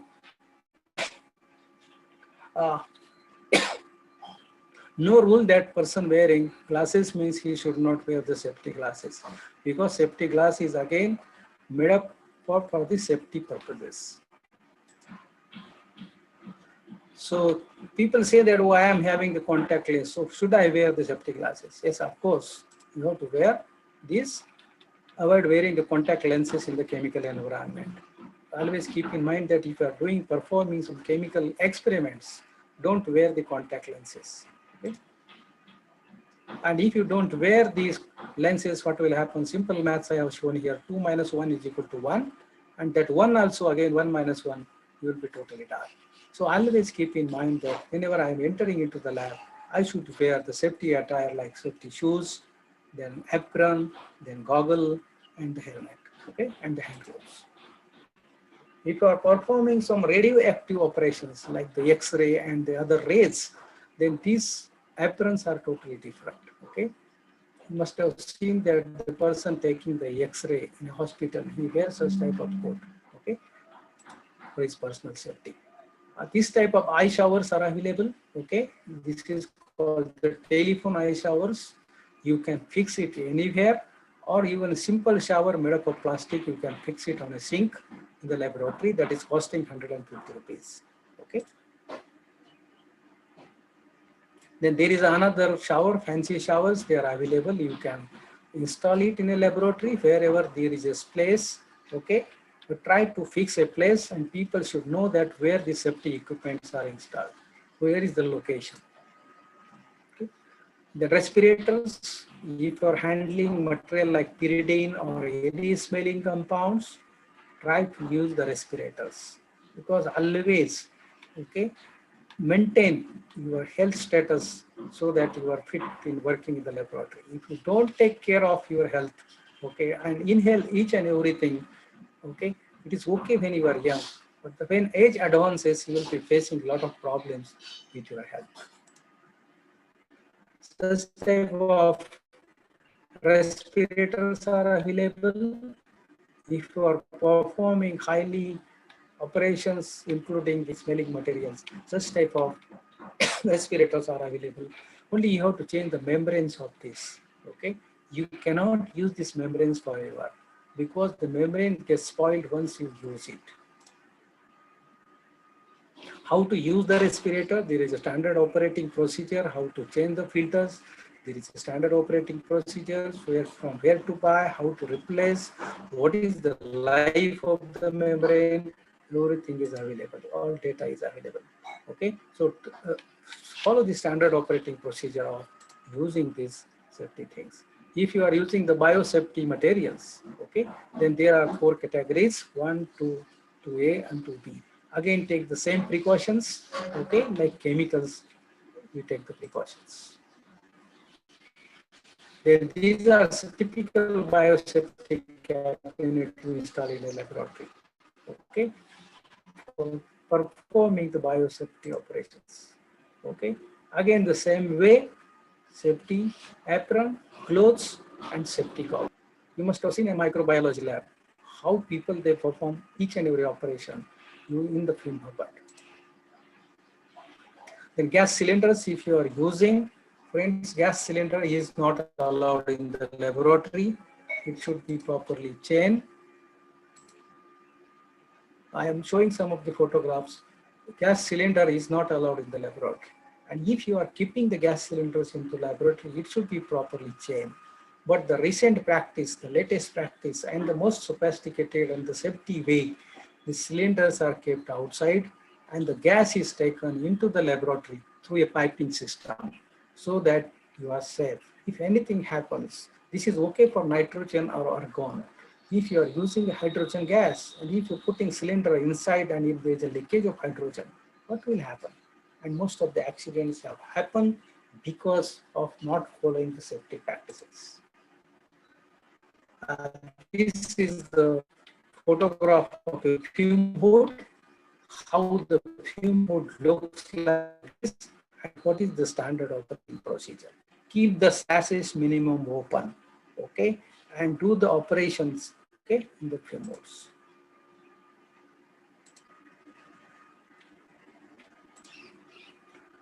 This is a standard sketch of the fume hood. Basically, it has some grills. This is the monitor. This will monitor what is the hazardous gases inside the fume hood. This is the slashes up and down. These are the gas connections, and this is for the storage cabinet. If the fume hood is properly working, the slashes should be minimum open so that your efficiency is increased. If you are keeping too much open, then even though this is a nice fume hood, this will not work properly. And all the smell will be coming outside.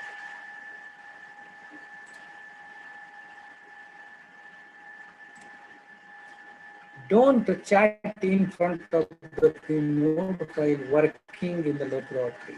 If you're standing in front of, this will affect the efficiency of the fume hood because you are blocking the air which is coming from the outside. This will not allow the vapors to go to the up. Limit the slashes minimum. Keep the slashes minimum open. Don't keep too much open while performing the operations, okay? It should be minimum open. These fume hoods look like this. This is a standard fume hood. Don't keep too much open, okay? Limit the traffic. Don't stand chit-chat in front of these, okay? Don't block the fume hood, okay, by keeping or storing the chemicals into this fume hood, okay? This is not for storing chemicals and the glass equipments. If you want to check the efficiency of the fume hood, you can put the liquid nitrogen. If it is pulling towards the direction of the exhaust, that means this fume hood is good. If whole nitrogen is coming out, that means your fume hood exhaust is not working properly. And if you are using this fume hood, again, certification is very, very important. You have to certify these fume hoods, again, similarly like chemical laboratory, it was up to certain months. And certification basically should be done quarterly. Write that what is the working status of the fume hood. If it is a white card, that means it is working properly. If it is a yellow card, working marginally. If it is a red color card, that means this fume hood is not working. Okay, such type of color coding and the labeling system should be followed for the fume hoods. Then if you are using the gas cylinder, for performing the reaction, the gas cylinder should be kept outside and the gas line should be taken in, okay? And the emergency shut-off valve should be there. If any gas leakage is there during your reaction, there should be emergency shutdown valve, which will stop all the gas coming into the reactor, okay? And always check that my fume hood is properly working or not by putting a simple flag. When a safety committee comes and take the round, they will see that this is pulling inside, means this exhaust is properly working and the fume hood is properly working. Don't store equipments into the fume hood. Again and again telling, this is not the purpose of buying the fume hood. Fume hood is for performing the reactions where you suppose that you are handling any hazardous material or any explosive reactions or any smell causing reactions, okay? Then such reactions should be performed in the fume hoods. Don't store all biosafety cabinets into the fume hood. This is not meant for storing, okay, such equipments or such instruments into the fume hood. Then if you go to the foreign countries, on the tabletops, such chimneys are installed. What is the purpose of this chimney? Whatever the gases are coming out from your reaction, whatever the smell is coming out, that is totally sucked by this exhaust system. And if I am using a heating system, this oil heating system, some oil vapors are bound to come in the lab, so such will be sucked. But if you don't keep it properly just below it, simple silly things, this will cause up or end up into problems, okay? Then glassware, friends, glassware is totally recycled. So don't dump all the broken glassware into the common trash, okay? Keep it separately and send it for the recycling. All the Borosil glass which you are using for performing the reactions, if you store it properly, broken glass, there are companies, there are parties who will come to your college, to the university and pick up those glassware. This is 100% recycled. Don't throw into the common dustbin. Glassware sharps, if you're generating proper, put a such metal container and store all the broken glass into this metal container. Okay, don't store all the broken glass into the common containers. Okay, like this, make a practice that I am properly storing and send it for disposal or recycling. Okay, then I will come to the flash points. Okay, what is flash point? What is the use of flash point? How to handle with the low flash point materials? Okay, what is flammable material? Flash point below 100°F. What is highly flammable? Flash point less than 73°F or boiling point less than 100°F. So how to handle such type of materials? Again, toxicity. What is toxicity?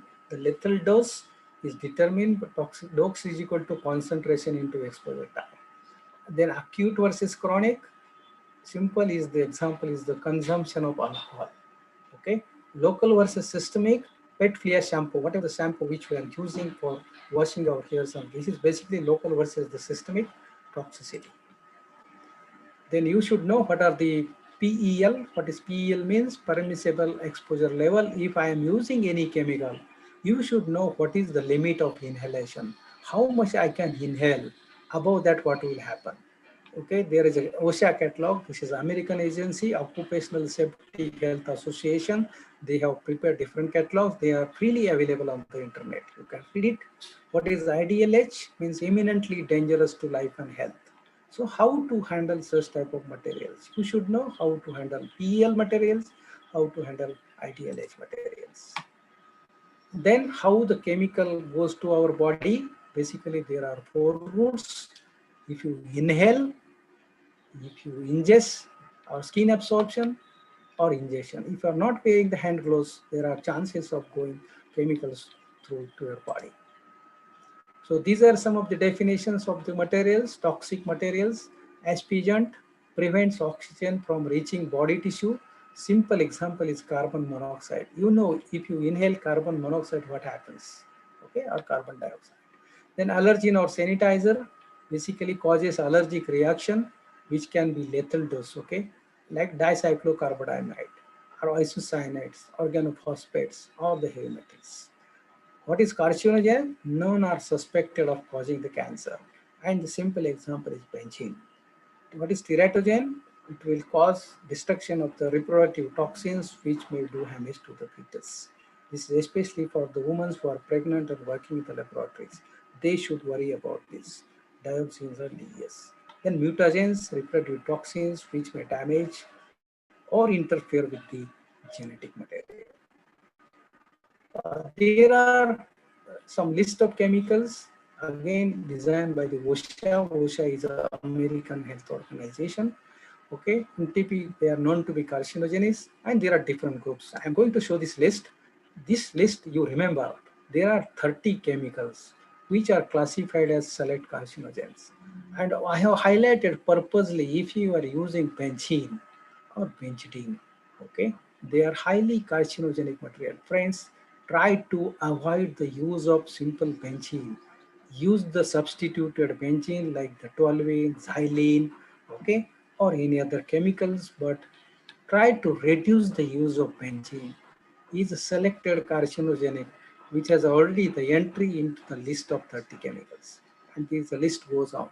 There are other chemicals.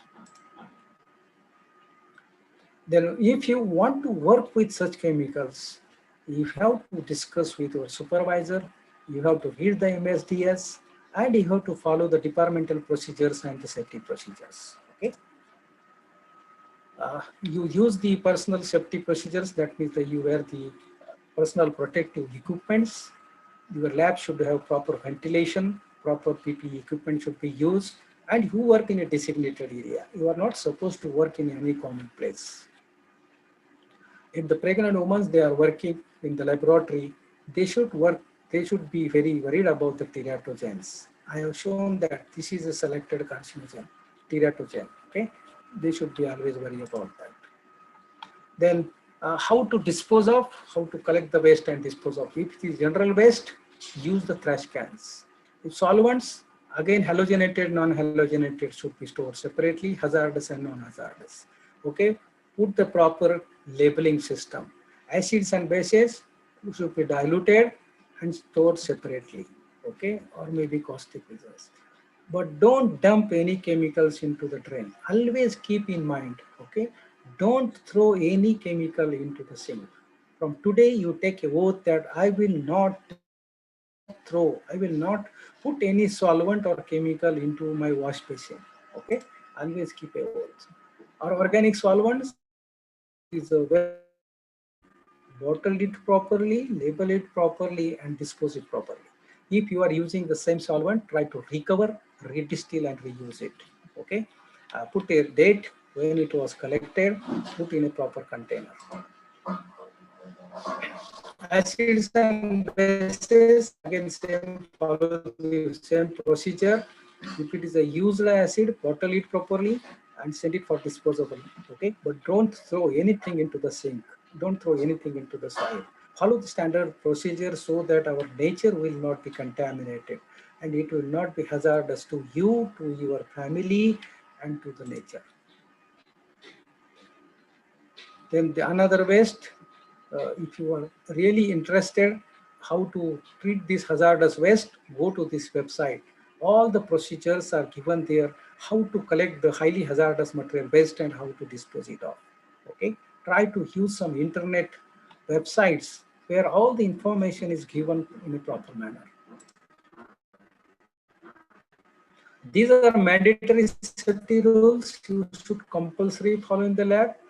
Comply with emergency evacuation procedure. If something happens, some fire, anything happens, vacate the lab and come out to assembly point. Access to eye wash, drain washes, safety showers, and other things, fire extinguishers must be kept clear.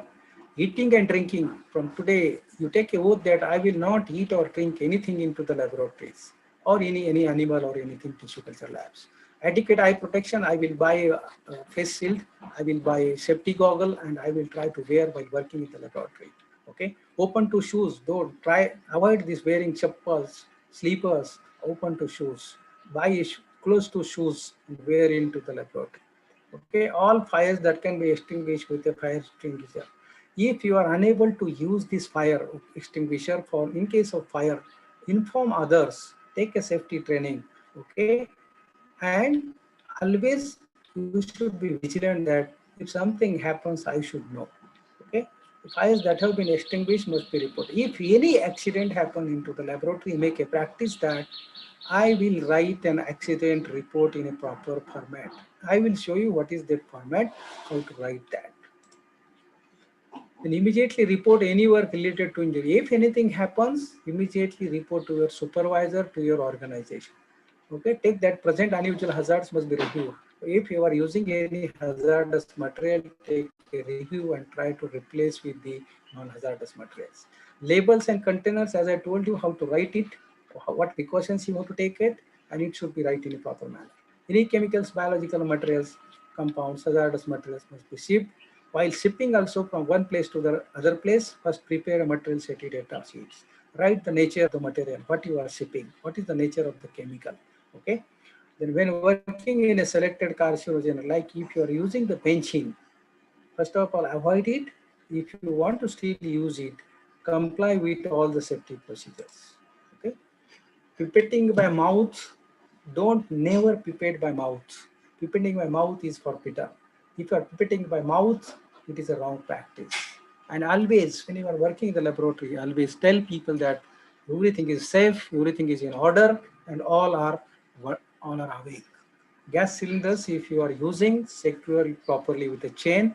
First of all, it is not allowed in the laboratory, keep it outside. Take the gas connection into the lab through a proper piping. The materials which are offensive odors like pyridine, okay, such type of materials, if you are using, it should be decontaminated before disposal. Okay, then don't modify any electrical connection. As I shown you some of the photographs, the electrical shocks. Okay, don't modify yourself.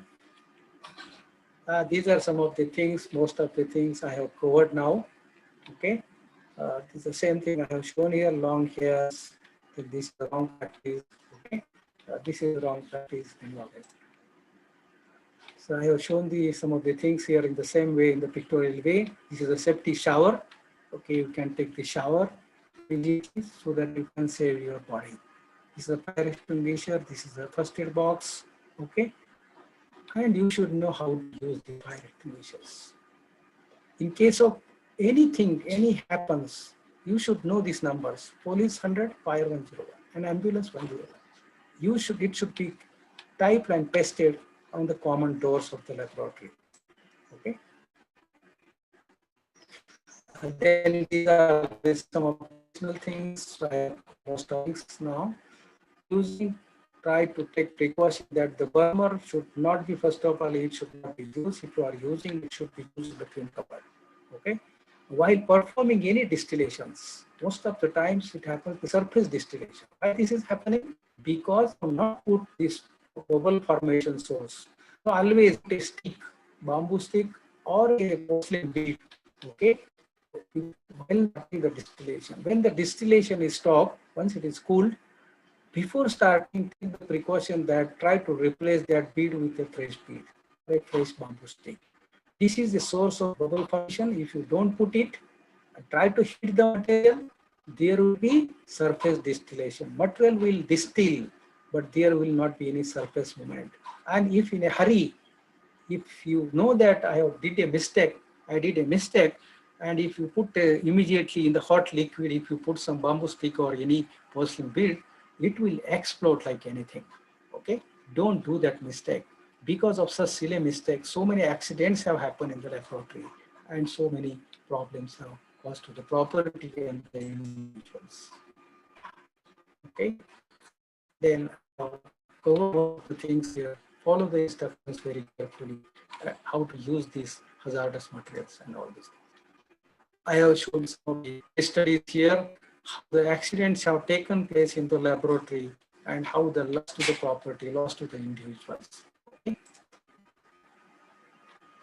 Take all the precautions that if something falls on the floor, take the precaution that how to collect in a proper manner. Okay. Always warn others. If you did some mistake, it should be noticed to your colleagues so that same mistake will not be repeated. Anything happens to the laboratory, try to write the accident reports. The NAC committee will always ask you for the accident reports happen in the last 1 year, last 3 years, or last 2 years. If accident reports are not written in a proper format, they will be suspicious that they have just modified something and just put it something. So write in a proper format and put it in a proper record. Same thing, how many solvents you have purchased, how many solvents you have used, whatever the recovered solvents, whatever the waste solvents, how you are storing, how you are throwing, what is the disposal procedure, all such questions will be asked during the NAC audit. Then if you are follow all the safety rules in a proper manner, okay? Such type of signages should be there. Each laboratory should have the exit board somewhere. If something happens, people, they should know from where you have to go out, okay? If something happens, make a practice such type of, in earthquakes, people, they follow such type of practices, okay? Any staircase, such type of signage is there, okay? These are some of the things. No eating in the laboratory, eating, drinking, smoking, nothing is allowed in the laboratory. Use such propipeters, but don't pipette by mouth, okay? Such propipeters cost you hardly 100 or 150 rupees. They're rubber. You can adjust the liquid and you can pour liquid. This is very important sheet. How you recognize that your laboratory is safe. This is called laboratory inspection checklist. People, they will ask you for such type of safety audits during the NAC round, and this such type of safety round checkup list should be ready with you. This has different components. First, you write your name of the college, name of the department, like the lab number, telephone number, inspection team, date of inspection. These are the components. General housekeeping, chemical use and storage, then electrical safety, gas handling, this thing. Each should be color coded. If it is too much red color, then you are in the problem. If it is a yellow, means it is okay but not safe. And if you are totally green, means you are safe. If it is red, try to see that from red how you can switch over to the yellow and how you can switch over from yellow to the green. This is a laboratory safety checklist. You follow this procedure. Then hazardous materials, how is the labeling, method of disposable, storage, handling. These are components, everything. And it should be at least 3 times in a year on quarterly basis. It should be maintained, laboratory safety audit checklist. It should be signed by a laboratory in charge, the laboratory safety committee. Each lab, each college should have a safety committee. Okay. Each safety committee should have a convener of the safety committee, and it consists of 3 to 4 people from different departments. Okay. And write the remarks about that lab. What is your observation? If it is too much red, stop working them for certain time. Tell them to improve to at least yellow, and from yellow to the green. And write the name of the safety convener with this date. Such type of records will be asked. These are some of the case studies which I will skip now. It is too late. Okay.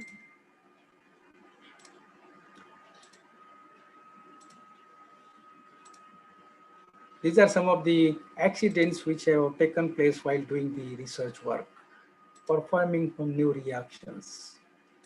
And these are what are the causes of the accidents that I have highlighted here. Okay, last not but least, before you leave your work area, each door, check that overnight, don't keep anything operations overnight. If you want to keep it, inform others. A water line should be properly closed, gas line should be properly closed, heat sources are turned off, food should be closed, chemical and biological agents are stored properly. And always think about the safety. What is safety? Lab safety means label everything clearly in English capital letters only. Avoid clutter. Nothing should be on the floor. Your lab should be like your house. Be neat and orderly. Store only what you will use. Suppose your requirement is 500 ml, keep 500 ml. And 9.5 liter or 10 liter you keep in a storeroom. Always wear protective clothing. Always wear safety apron. Apron should be made up of only cotton, not polyester. What is the drawback with the polyester? Because polyester gives the static charge. And if you are using the ether in place like you in the summer, ether will catch fire because of the static charge. That is another case study. There are several case studies happen due to wearing the polyester sarees in the lab or the wearing polyester apron in the lab. So don't buy the polyester thing, don't wear the polyester clothes in the laboratory. Food allowed in eating areas only, okay? Then everything in its place. Once the work is done, you should go to all the bottles, chemicals should go to its place. If the inventory should be properly maintained, suppose your requirement is there, then it should be properly maintained. Your safety is very, very important, okay? Enjoy your chemistry and be safe. If you love life, love safety, we need you safely. This is basically the book which is freely available on the internet. You can download this, keep a copy of this book in the laboratory. This will help you how to purify each and every chemical which you are using. This book is an exhaustive list of chemicals and the procedure available. It is alphabetically given into this book. This is my laboratory where I have spent my whole life. Then this is a photograph of my lab when we celebrated our 50 years. This is a religious place where I visit. I will stop here now.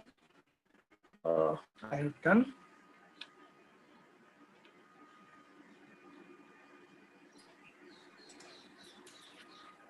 Okay, sir. Thank you.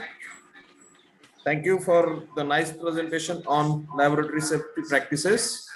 Now I request Mr. Mangesh Bhosle sir to give the vote of thanks. Am I audible, sir? Yes, yes, you are audible. Yes, yes. Good afternoon to all. It is great honor and privilege to propose the vote of thanks on this special occasion. Let me first of all thanks to our chief guest, Dr. Bhaskar B. Idke sir, who is an eminent scholar and he was a scientist at CSIR National Chemical Laboratory, Pune. Sir, despite his busy schedule and has found time to guide us on his talk. He explained well by cause of lab accident. He explained well why laboratory safeties are needed, laboratory safety training, then your responsibilities in laboratories, use of chemicals, electrical safety, chemical storage, chemical spill, then safety equipments, those which are needed in the laboratory, then hazard, then mandatory safety rules for working in laboratory, then lab safety checklist and case studies, etc. Once again, I thank to Dr. Bhaskar B. Idke sir. I also express my sincere thanks to Honorable Principal Dr. Jaisingh Rao Deshmukh sir, who always encourage and guide us to organize innovative programs like this. We are also grateful to the chairman of this program, Dr. A.B. Indalkar sir, in charge principal of the college, for his guidance, interest, and support for the program. I express my sincere thanks to the convener of the program, Dr. S.T. Jadhav sir, for organizing such valuable online workshop, which is very useful for students, faculty, and laboratory staff also. I am grateful to organizer secretary of this program, Dr. S.B. Deshmukh sir, for such wonderful and very useful online workshop. I am also thankful to Dr. S.T. Dumal sir for the introductory speech who introduced our resource person. I am grateful to Mr. Rahul Deshmukh sir for the technical support for this workshop. I am also express sincere thanks to Dr. C.E. Mahadik sir, Professor S.J. Khochre sir, Professor Phase sir for their support to organize this program. I express my special gratitude to the non-teaching staff for their support, making this workshop successful. I thank all the participants, colleagues, students accepting our invitation and joining this online workshop. Once again, I thank you all for making this event successful. Thanks once again. Thank you, sir. Thank you for the nice vote of thanks. There are some instructions for the participants. We will send the feedback form link on our Telenor group. When will you get that link, please fill up, and after the filling of feedback, then you will get the certificate of this workshop. Sir, after getting the feedback, thank you. Okay, sir. And also when we get the feedback from our students, we will send to you, and also we will send your email address if they have any